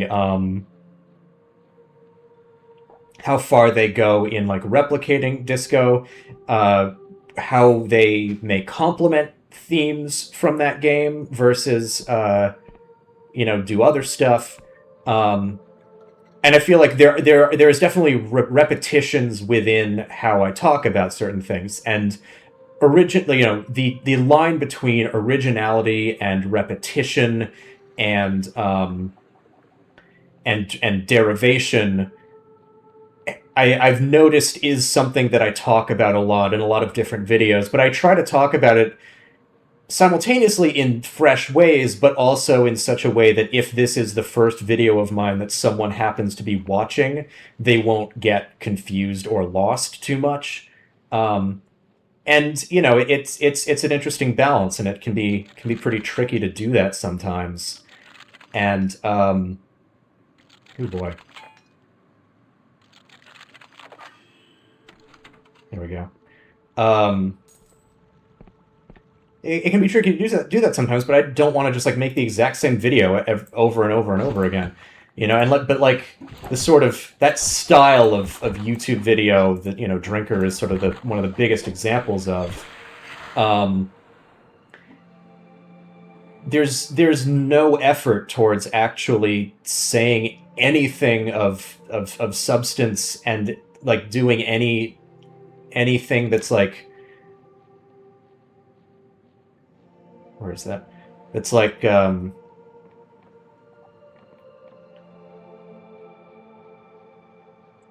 anything that like means anything about the movies that he talks about.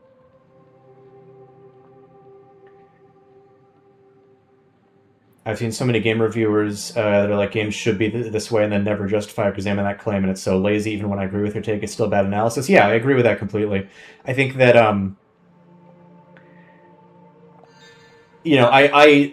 I definitely try to be better about like kind of, I guess, meeting games where they're at, like what are they going for, and trying to be like, oh, this thing may not be to my preference, and versus this thing maybe is, like, does it seem like the game is trying to do something and failing, or is the game doing something that I just don't care much for? And I think, one of the more recent examples of that is talking about how, like, ambient music in Zero Parades versus more melodic music. That's sort of a taste thing. That's a preference thing.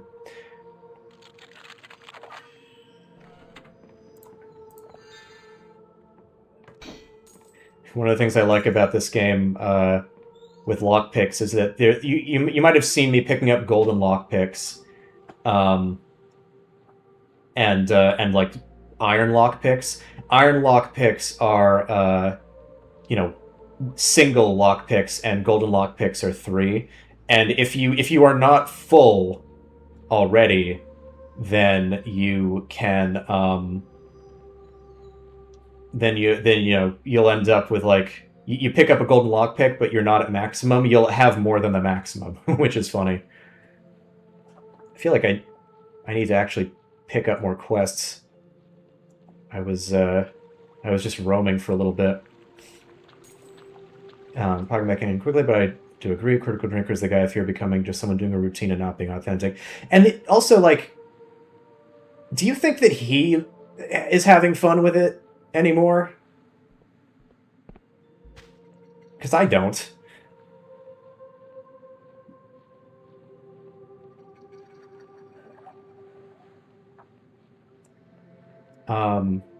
Yeah, I mean, there's. Speaking of ambient music, that's actually something Esoteric Ebb did really well. Some of those location tracks are so instantly recognizable, and the climactic action songs are also lovely. I think Esoteric Ebb's music has a pretty good, like,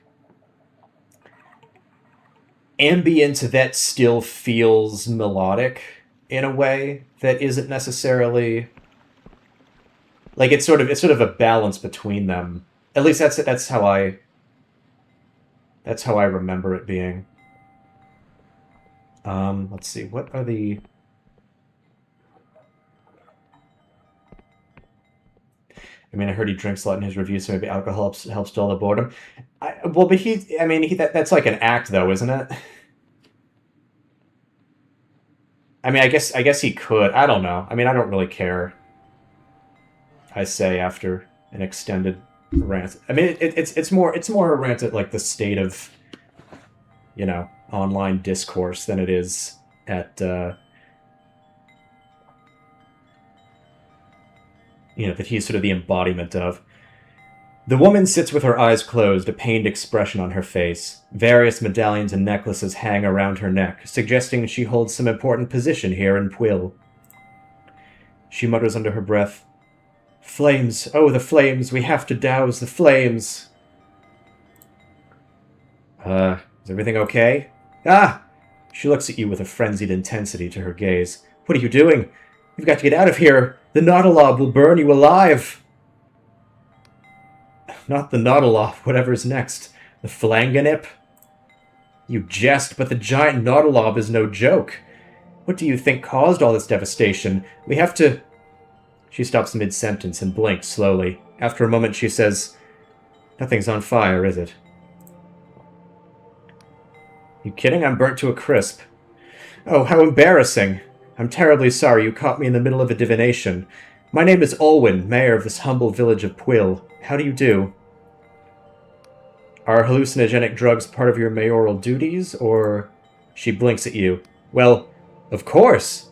Hallucinogenic drugs are our main export here in Pwyll. It would be remiss of me not to partake. You see, I have found myself presented with quite the dilemma. It's really nothing to worry about, so please don't cause a fuss. I have the whole thing quite under control.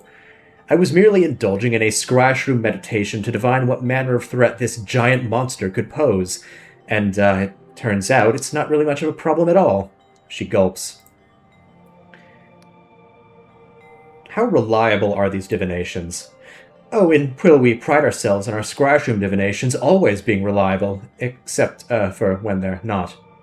Sometimes the drug can exacerbate the user's hopes and fears, making the vision more fantastical than prophetic.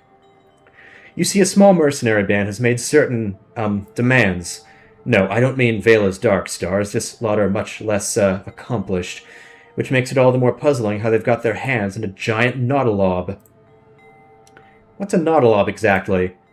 She waves her hand dismissively. Just a Skyrealm's mollusk that you find around these parts, easily recognizable by their shells. But I had absolutely no idea they could get this big. Those mercenary scoundrels are threatening me with their huge nautilob. They claim they'll sack the town if I don't comply with their absurd demands. I really don't want to cause a panic in the town, so I'm at a loss for what to do. But if someone could sneak into their fortress to the southeast and ascertain whether this nautilob thing has any weakness we could exploit, well, let's just say that person would find themselves firmly within my favor. What if those mercenaries were to disappear? Oh, well, that would be quite the tragedy. The idea of more blood being spilled on Pwillian soil is a horrible thought. Her eyes narrow. But of course, it would rather solve the problem here, wouldn't it?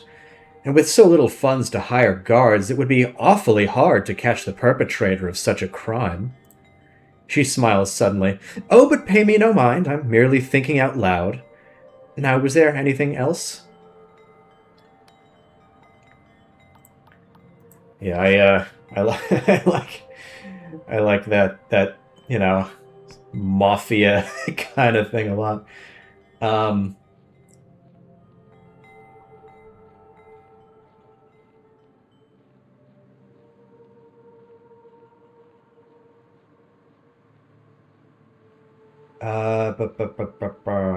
What time is it? In the game, I mean. Also, where do I get a map? I feel like I should have it already, but I don't. Maybe there's one in the fortress or something. I don't know.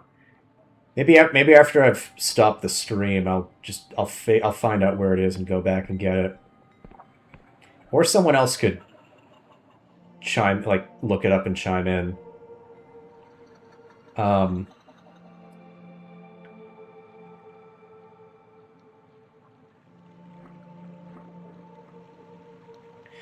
mean, if I can go back on, on the on the culture war ranting stuff for just a minute. I mean, the thing is, like, when people when these people in general, and I'm speaking about, like, all of them, not just one specific person, when they, well, brother, I'll die before I backseat a streamer. Good on you. I am specifically asking if, like, I'm open to this specific thing this one time, but very respectable generally. But yeah, like, the thing about, like, culture war, like anti-woke culture war stuff, is it's like a lot of the things that they sort of push for and criticize against, it's like their taste in things is so boring. Like, setting aside, the abject bigotry, which you shouldn't, but even doing that, the stuff that they, like, talk about being, like, the pinnacle, and, like, a lot of it is good, classics, but only one specific type, and, like, no... In Pool Village, you find evidence of god worship deep in the caves in the town. Waymaster Culwick will certainly want to hear about this. So yeah, I think this is the skull of a dead god. But yeah, like, yeah, their tastes are just what was popular when they were 14. It's so dumb. I mean, it's like, why? Like, anything outside of that is, it's like, Yeah. You know, they don't care, and they'll even like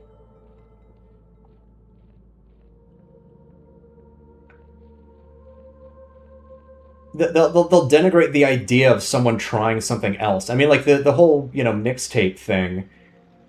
Like we had that discourse in 2013 when Dear Esther came out, you know, and like we already went through that. But then again, you know, time is a flat circle. If Stranger Things is gonna, you know, go through the same Sherlock secret fourth episode thing, um, you know, with nobody apparently in that trend being like, hey, wait a minute, this has happened before. Um, then, you know, I guess we can revive the Dear Esther discourse for some reason. But it's like, you know, even if you think that game is bad, and I have no interest. Um, Map guys and Hollow Shard. Okay, okay, so I shouldn't have the map yet. Okay, thank you. Um,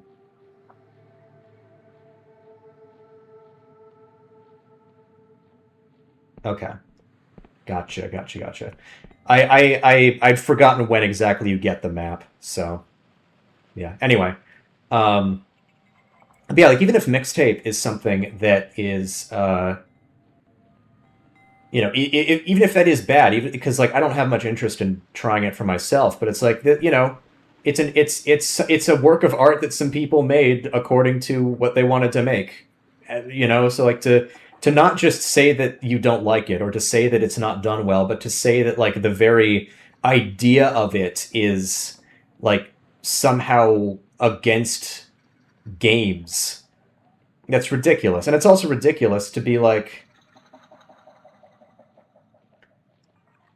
I'll be honest, I see the line in walking sims and how they can be an interesting experience, but honestly, Dear Esther was genuinely pretty boring. That's the fault of the devs, not genre. Well, yeah, I mean, the Dear Esther discourse, probably exacerbated by Dear Esther itself, but a lot of the discourse about it was about whether or not something like it could be considered a game. I guess Gone Home is a better example, because Gone Home is much more well regarded than Dear Esther is. Um, Here's an example of walking sim done well as Journey. That game is such an amazing adventure vibe. I've been meaning to I've been meaning to try Journey. I think I remember reading that the Steam port of it like had something messed up with the music, and so I just wasn't uh so I just haven't picked it up, but maybe that's wrong. But I mean, when I was hearing about, you know, like, oh, this uh we're sort of killing time until I don't know if you can check the time in the game. Um but yeah, when the, you know, mixtape discourse is like, oh, like, you know, there was no gameplay in this or whatever. I'm like, you know, one of my favorite stories ever at this point is 1000 Times Resist. And like if you were to judge it on its gameplay, you know, and dismiss it for that, you would miss out on one of the best stories ever. So like,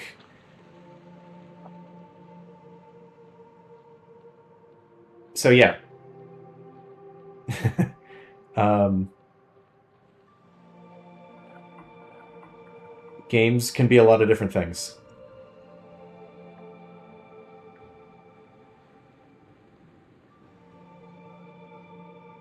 and they should be.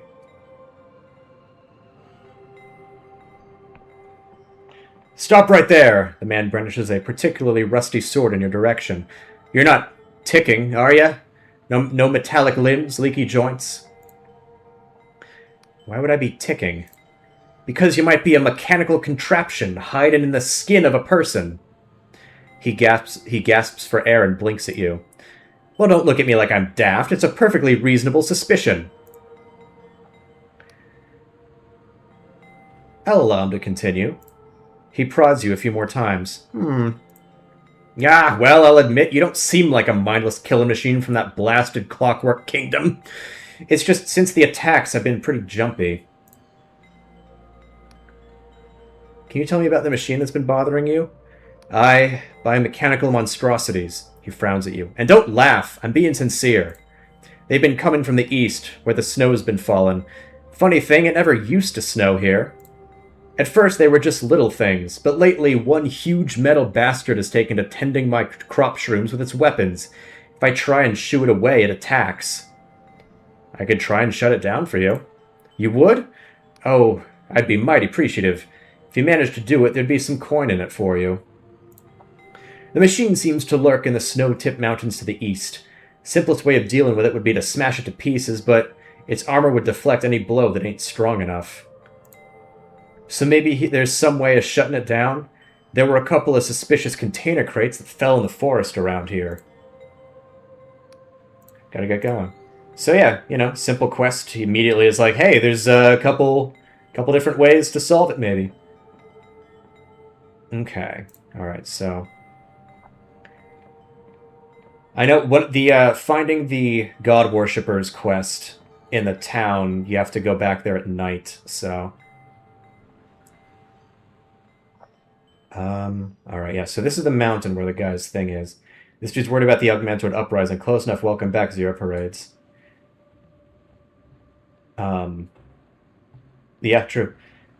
One of it is on Veilguard, so that sounds interesting. How does it hold up compared to other Dragon Age games? Because I remember that even channels not affiliated with Culture War critiqued it. Yeah, I mean, how do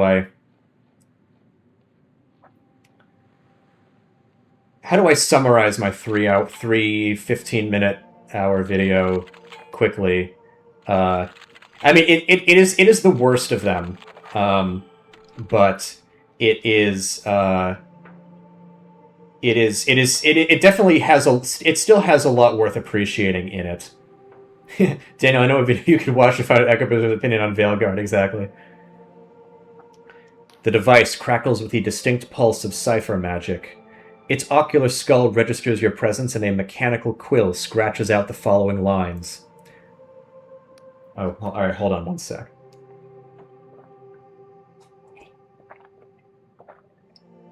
Just taking a swig of water for this. Rejoice, downtrodden thrall of the Defeatist powers. Thou standest now within a fiefdom of Machinus Rex.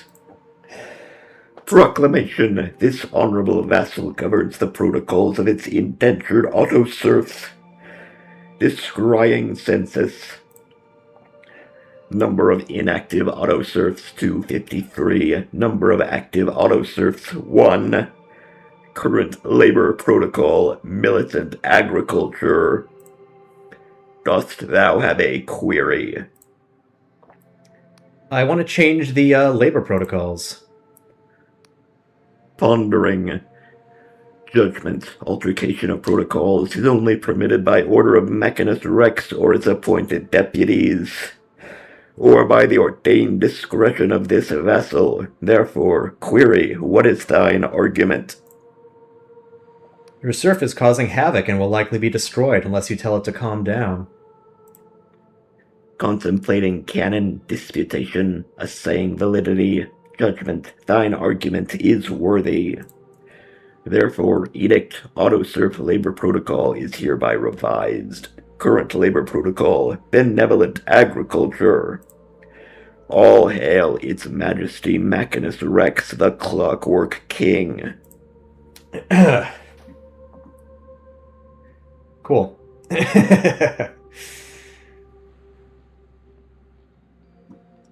Oh, I assume that's the shutdown thing for it. Alright, so we have used Charm to reprogram this clockwork thing so that it will no longer attack that farmer. Yeah, voice is actually good, just need to have a voice filter and it would work wonders. Yeah, I mean basically the way that I do that is I talk while inhaling and while also making my voice as deep as I can, and that's what I do for that. But because you're not supposed to talk while inhaling, so it can make you lose your breath for a bit.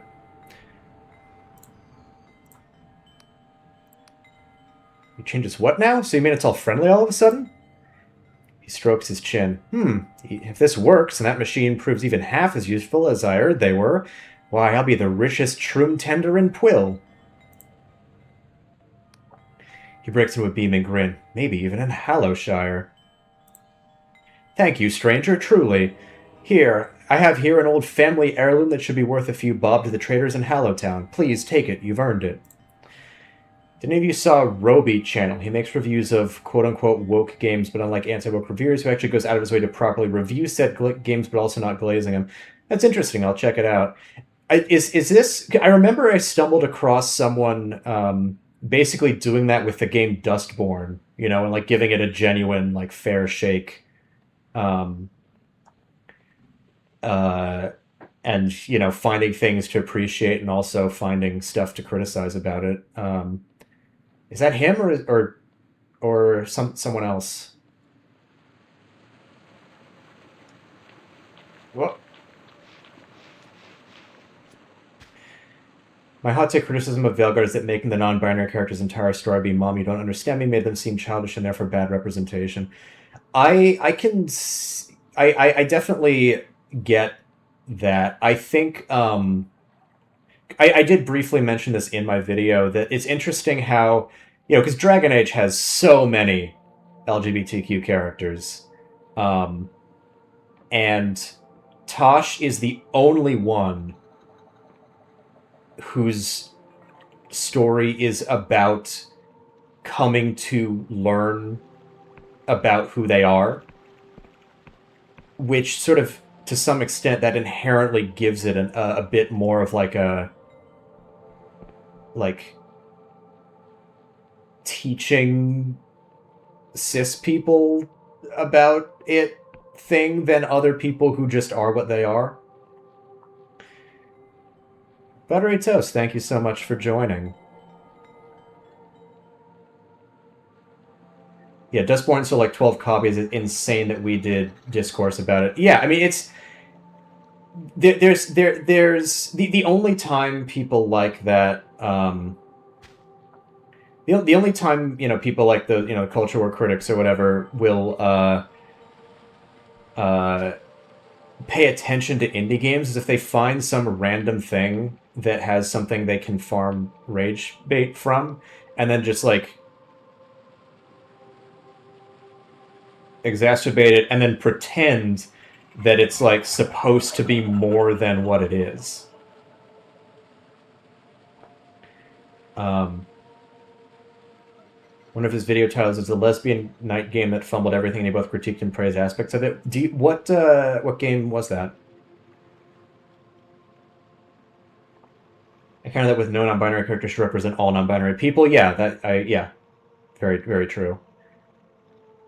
Told a character like that is to presume that those groups are monoliths. And to Veilguard's credit, you know, it does not, like, Tosh is not the only one.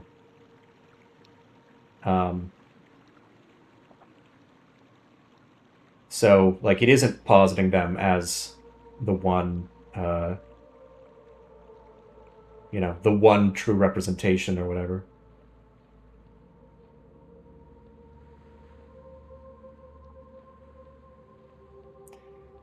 Aside from Meryl, I'd say most Dragon Age companions before Veilguard seem like more mature people than Tosh. Yeah, and that is what that is sort of what I was saying. I think that there is more of a direct,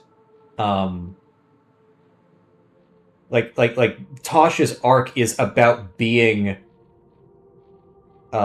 is about, you know, coming to terms with who they are. That is inherently less mature. Everyone else knows who they are. You know, like that's on, you know, Tosh is more immature, and that's on purpose, and I think that works. Tosh is, as I said in my video, I think the most interestingly written companion character for that reason.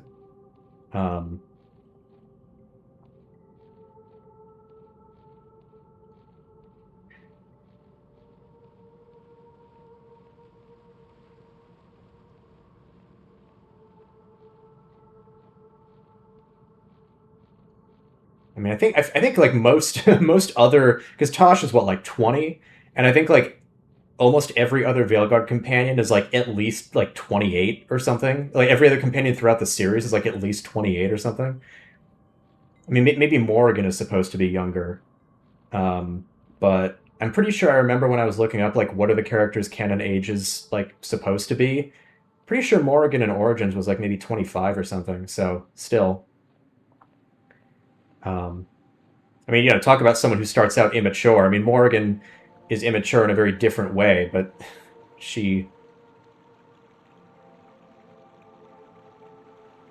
she's pretty immature too.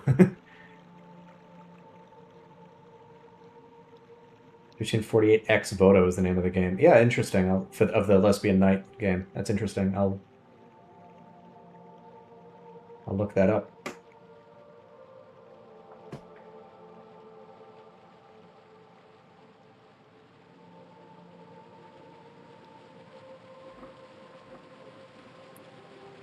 Let's see if I confront this guy.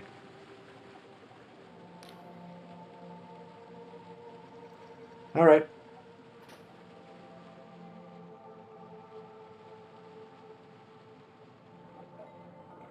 Morgan, her development was younger, but they bumped the age up because her actor didn't feel natural doing it.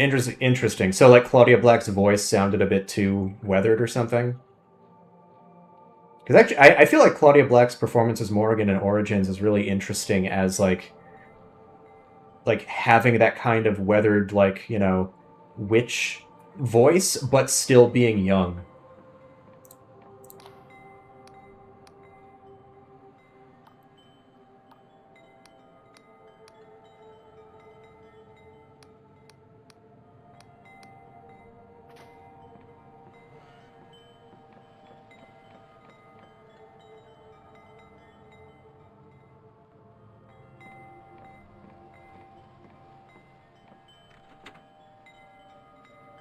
Good morning.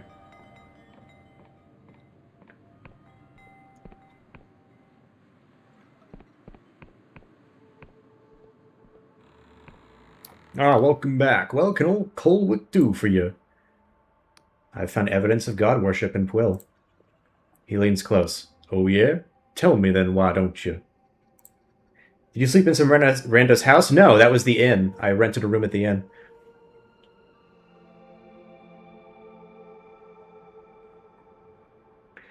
Roby also has style in his reviews from thumbnail to actual game review using his own drawings. I unironically think all those woke game devs should hire him. His art style alone could help sell. Interesting. Yeah, I'll thank you for the channel recommendation. Yeah, seems interesting. Yeah, there were occult instruments in the caverns below Pwyll. For a moment, he merely stares past you, lost in thought. This can only mean one thing. If someone's conducting rituals around Engwyn's corpse, that means they're trying to reopen the blood contract. But buried in those clauses was a terrible cost, no less than human sacrifice. Here, take this key. It'll unlock the upper chamber in the sacred shroom to the west. There's no doubt in my mind someone's being taken to the sacred shroom to be metabolized, as per the contract's terms. You gotta go there and save him. Do you say metabolized? In the old days, there were sacred shrooms all over Pwyll. Each would spawn a whole forest of scry shrooms, but only if they'd recently metabolized a human. I ain't sure if the scry shrooms use part of the human body to achieve their effect, or whether it was all just part of Angwyn's divine mockery. But I know the scry shrooms used to be more potent in the old days. Now there's only one sacred shroom left, deep in the mushroom forest to the west. All the others shriveled up and died when we stopped feeding them flesh. Okay, I'll do my best. I'm relying on you, you hear?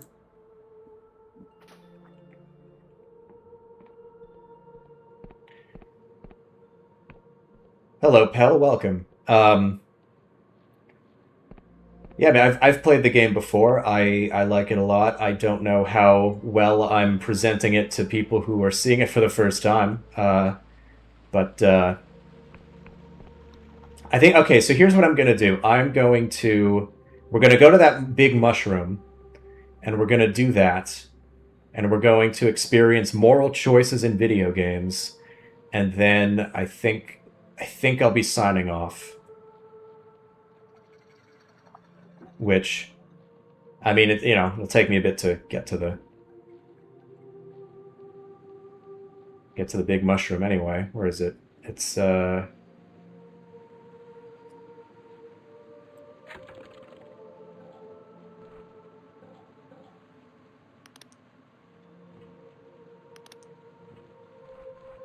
cool.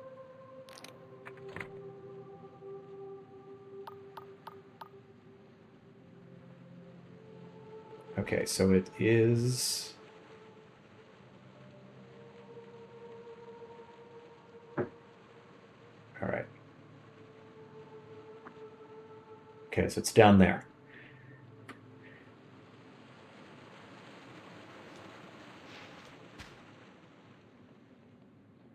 Yeah, if you don't like objective markers, all right, guys, get ready to cancel him if he makes a problematic choice. No, listen, I've played this game. I know what happens. I'm passing this choice off to chat when we get there.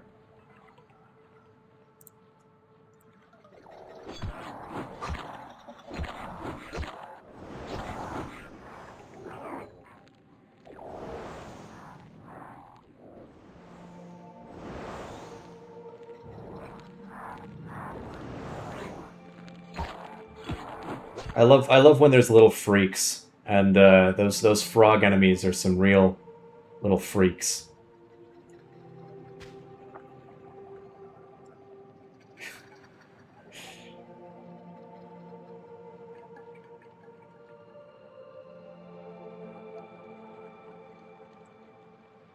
Knight, I thought you had to go to bed.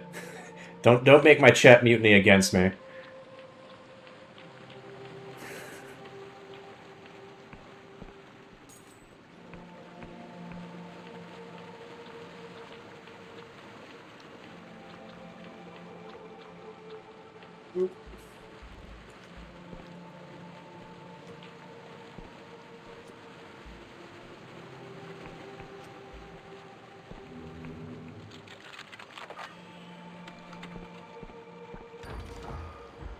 Ah, armor. Finally. Look at this. Look at this shitty, shitty chainmail hood.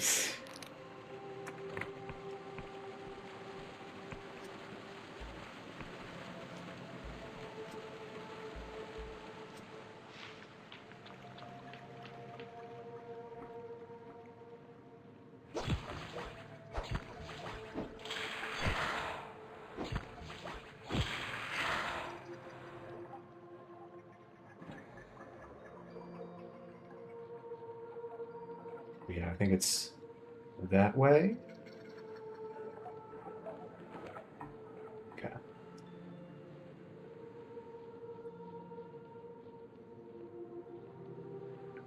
Speaking of Alice American McGee game, shame we never got it ported to Steam or anywhere else. Genuinely a work of art. I remember, I never played those games. I specifically remember, for whatever reason, like finding like reviews or preview footage of it in Game Informer, like very like standing out to me for whatever reason.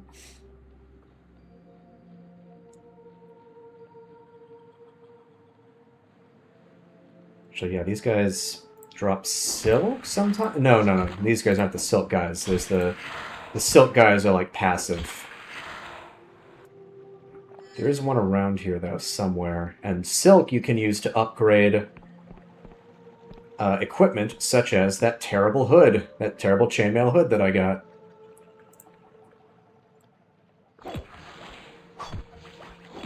Ugh.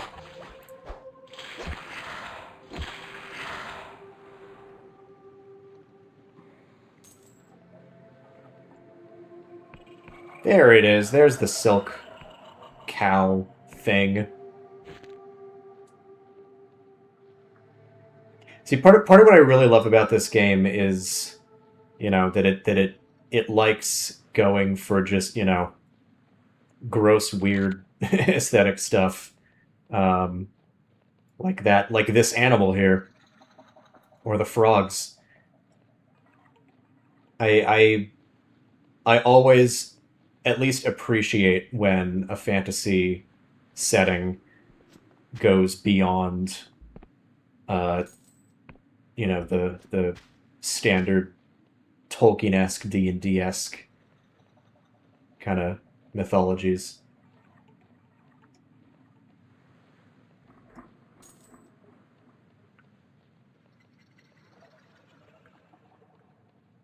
All right, here's the giant mushroom.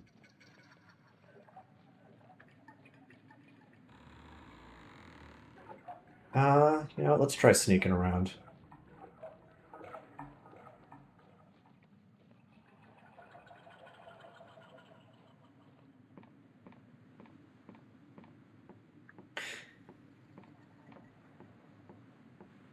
Gotta love the new weird style. Yeah, I love Tolkien fantasy, but it's only one flavor. Exactly. Yeah, it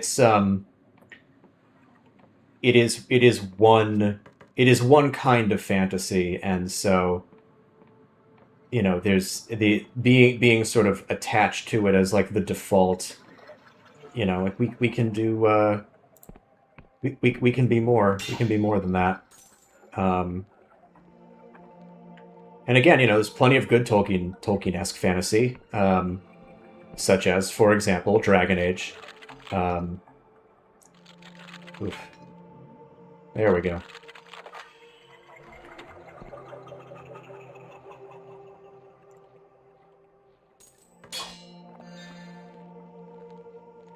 Honestly, while I do love it when fantasy RPGs go beyond D&D-esque fantasy, I still wish we had role-playing games in other settings like Prohibition-era Mafia RPG in style of Fallout New Vegas.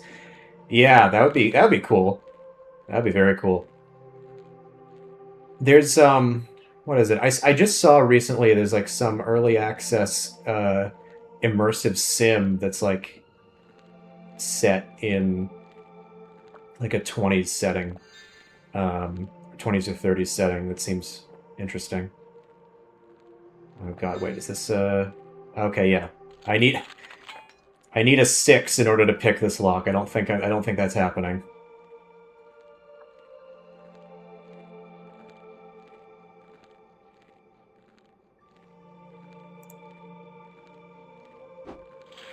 I just think the pendulum shouldn't swing so far we're basically starving out one over feeding another. Like some genres it's sometimes only turn-based games or action games, nothing else. Yeah, I agree with that. Variety is the spice of life, and the more there can be, the better.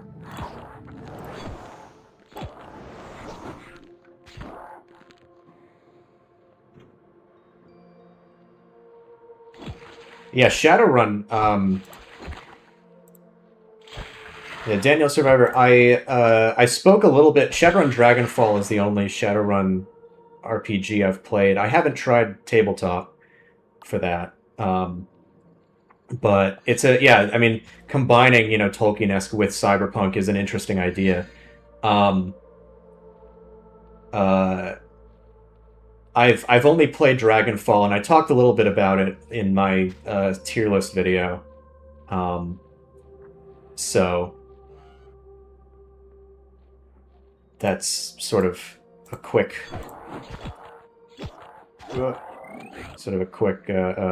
had a quick discussion of that then. Is Shadows of Doubt the IMSM you mentioned? No, no, no, no. That is good. I would very much recommend it. It is out of early access. I don't remember what it was. It's. I'm not gonna remember it.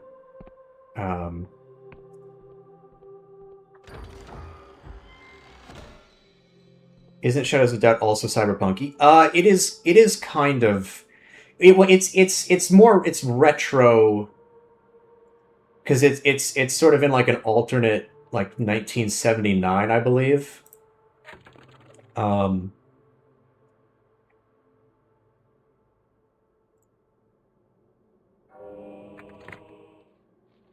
all right.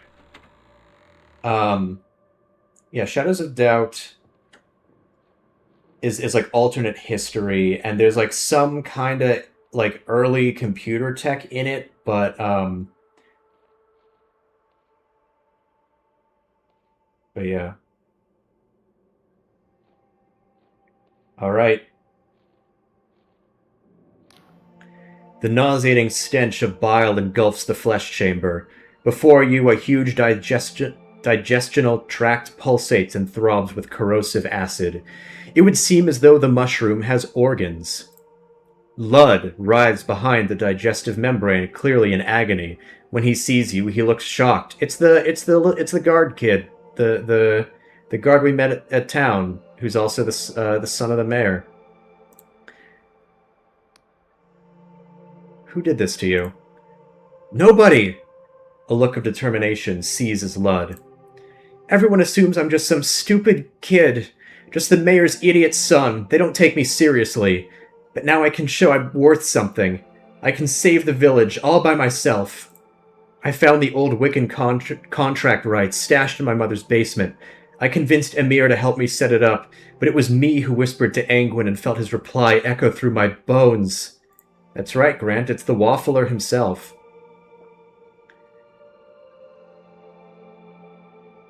I admire your guts, at least.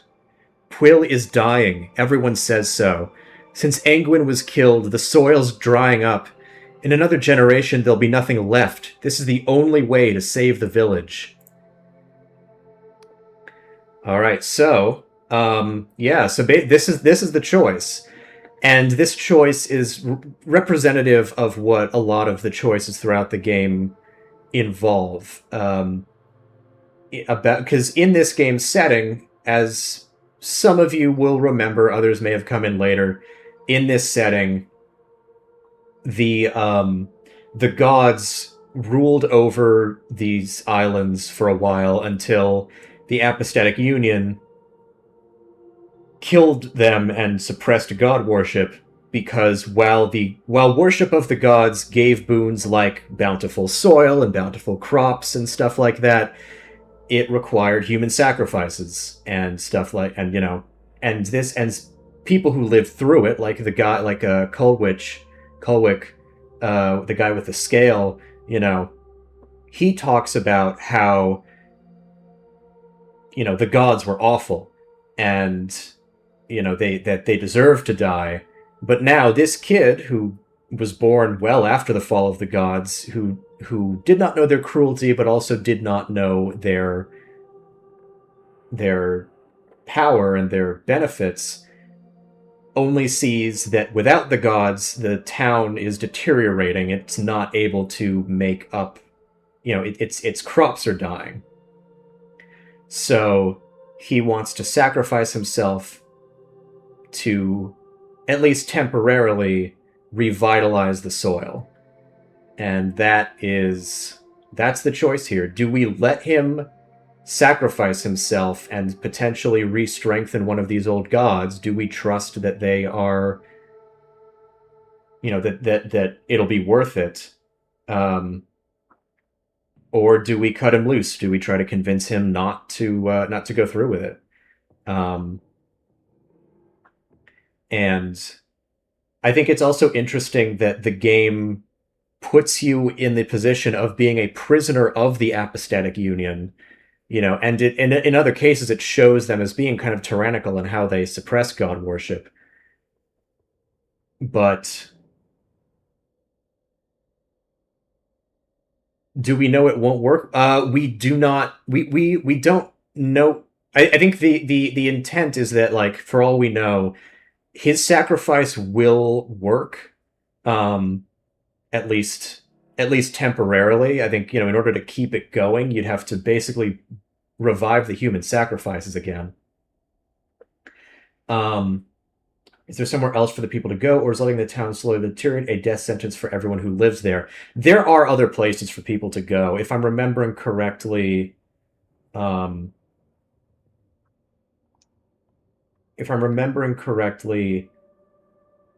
there are other places, but it's still not like... okay, let's see. Well, this is not the choice moment, just to be clear. But these are not the final options. I've never been so sure of anything in my life. I want to save the village. I want Quill to live on, even if I have to die. Here's the choice thing. Alright, so let's see. Let's say, 1 for respect your decision and 2 for I can't let you do this. Let's do a quick poll here.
Alright.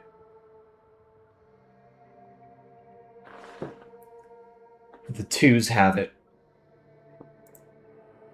The boy shivers and says nothing.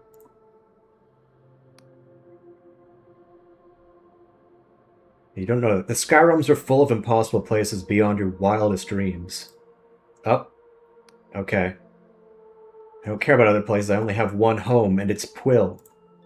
Enough of this. You slice through the membrane with a torrent of foul-smelling acid pours forth. Lud slides out of the muck, coughing and spluttering. You had no right. The first thing I've done truly by myself, and you've ruined it. You had no right. People care about you, kid. You can't throw your life away. I just like ruining people's plans. I'll say this. I thought Mother would be proud. The boy shivers and says no more. Yeah, obviously if I had passed that that charm check, then he would not be so, he'd be more willing to back out. He wouldn't be so angry with me. So you don't have convictions beyond just screwing people over. Well, that's not the option I picked, so no. But you can play it that way. You can say that.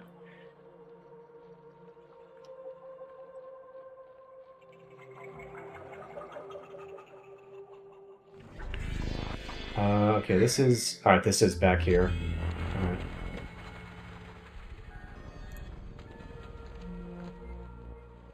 I did not use the save stone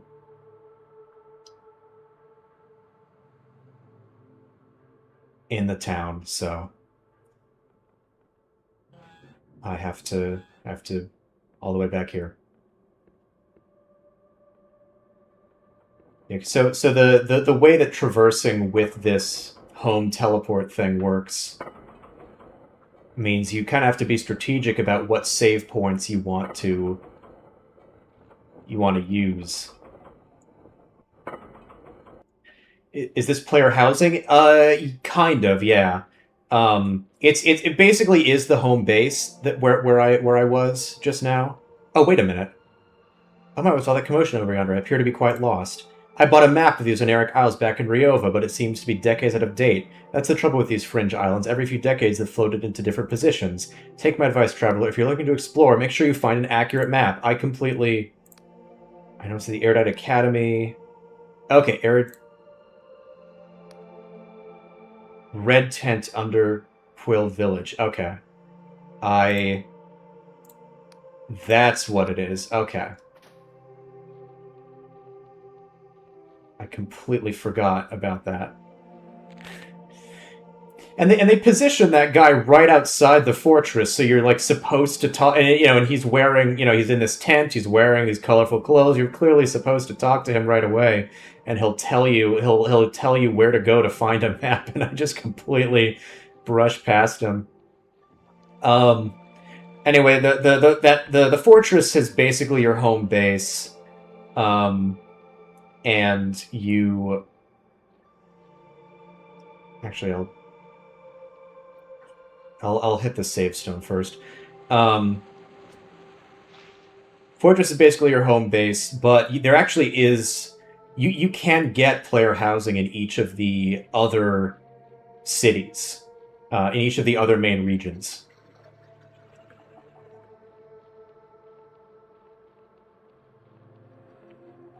Echo Bazaar is very good at video games. I see. See, this is what we call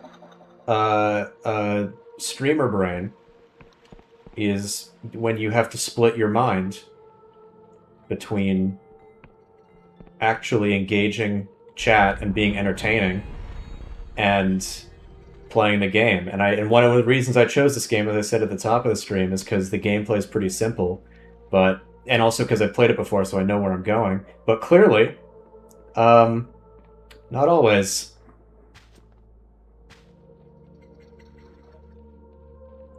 I've also, by the way, for future reference, I've also been considering streaming.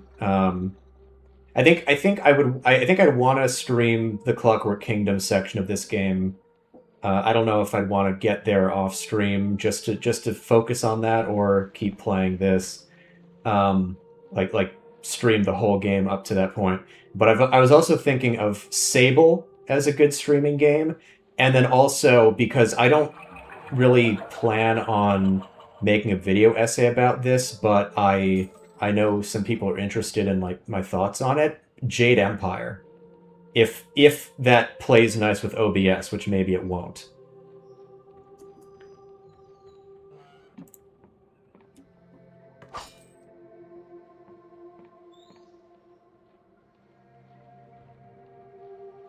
Where is the guy's thing? Where's the red tab?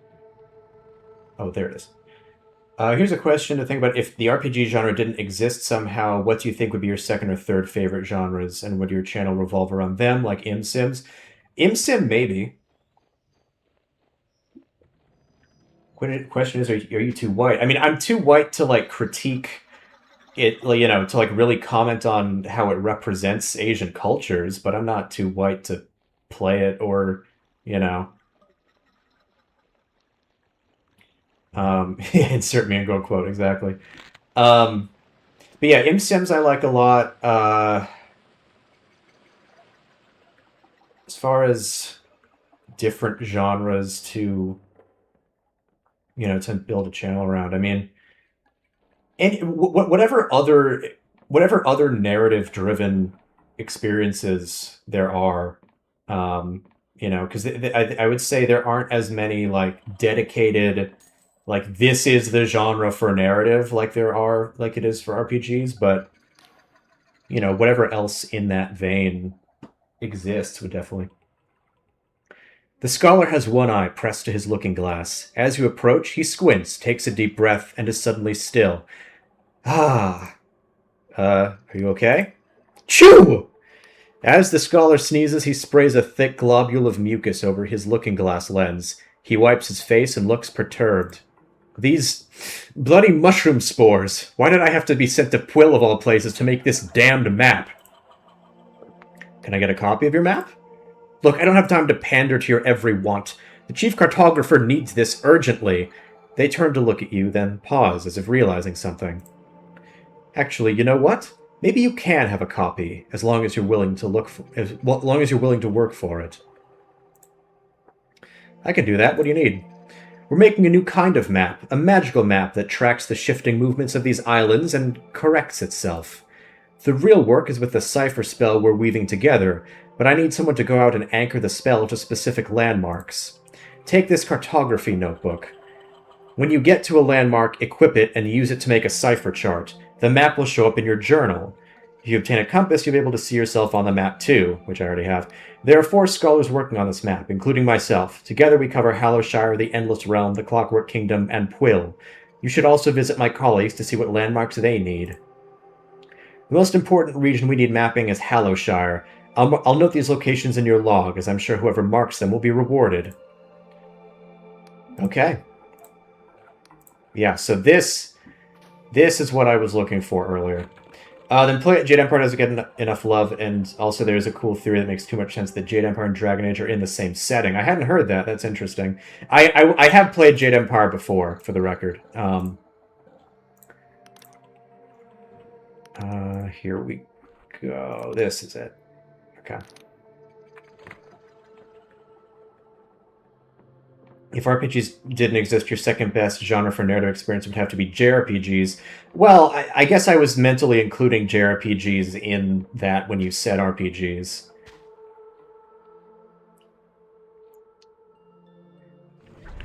Yeah, like Alex said, yeah.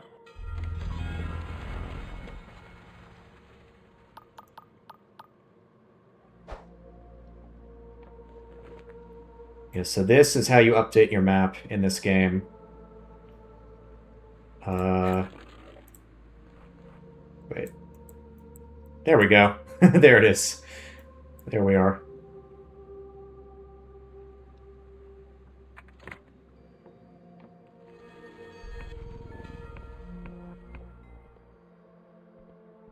Oh yeah, then let's talk to this guy. Doesn't Jade Empire have guns in the British Empire? It has guns. There's one character in Jade Empire who's like kind of a mishmash of like all European colonial cultures that you can meet, and you can get a gun from him. It's funny because he's sort of like meant to be a parody of how a lot of Western games will like shove all of Asian cultures into the Asian faction when they're making a fantasy world. And so he's like a role reversal of that in Jade Empire. And I believe he's voiced by John Cleese, and you can get a gun from him, which is a very powerful weapon. And yeah, it is an RPG with choice and consequences. It is the game BioWare made in between Knights of the Old Republic 1 and Mass Effect 1.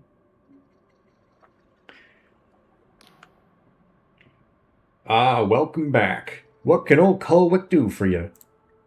I visited the secret room and discovered what's going on. Was I right? Was there a sacrifice taking place?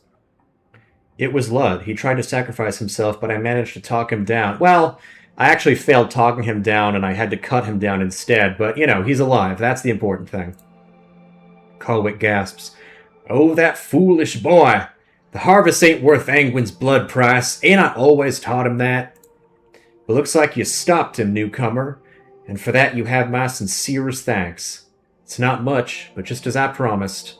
Here, take this Union passport. It'll get you through the gate bridge to the south, leading to Hallowshire. Be careful down there, mind. If you think Pwill's harvests are bad, you ain't seen nothing yet. Hallowshire is in the midst of an awful famine, and it seems the townsfolk and our poor Lud have had certain ideas in common. So it seems that Hallowshire also has some people hoping that returning to god worship will revitalize their harvests. Alright, yeah, so I figure now's a good time to call it. I can feel my vocal cords begging for rest. Yeah, thanks to everybody who has joined me on this little excursion into the Oniric Isles. Yeah, I'll definitely be streaming again at some point before too long, but yeah, this was a good time, I thought. But I have not decided exactly when, because I think I might be busier next weekend. We'll see. But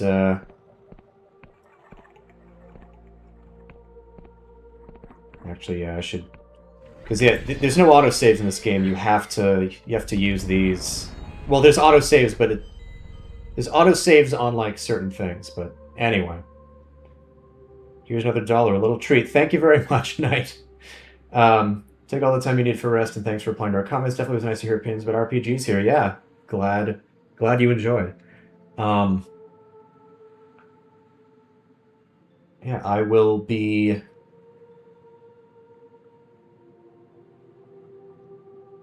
Yeah, I mean, I'll keep an eye out on my YouTube posts or Blue Sky from announcing next streams. Watch my Zero Parades video if you haven't already. Watch all my other videos if you haven't already. Yeah. Have a good day. Have a good rest of your days and weeks and whatnot. Goodbye.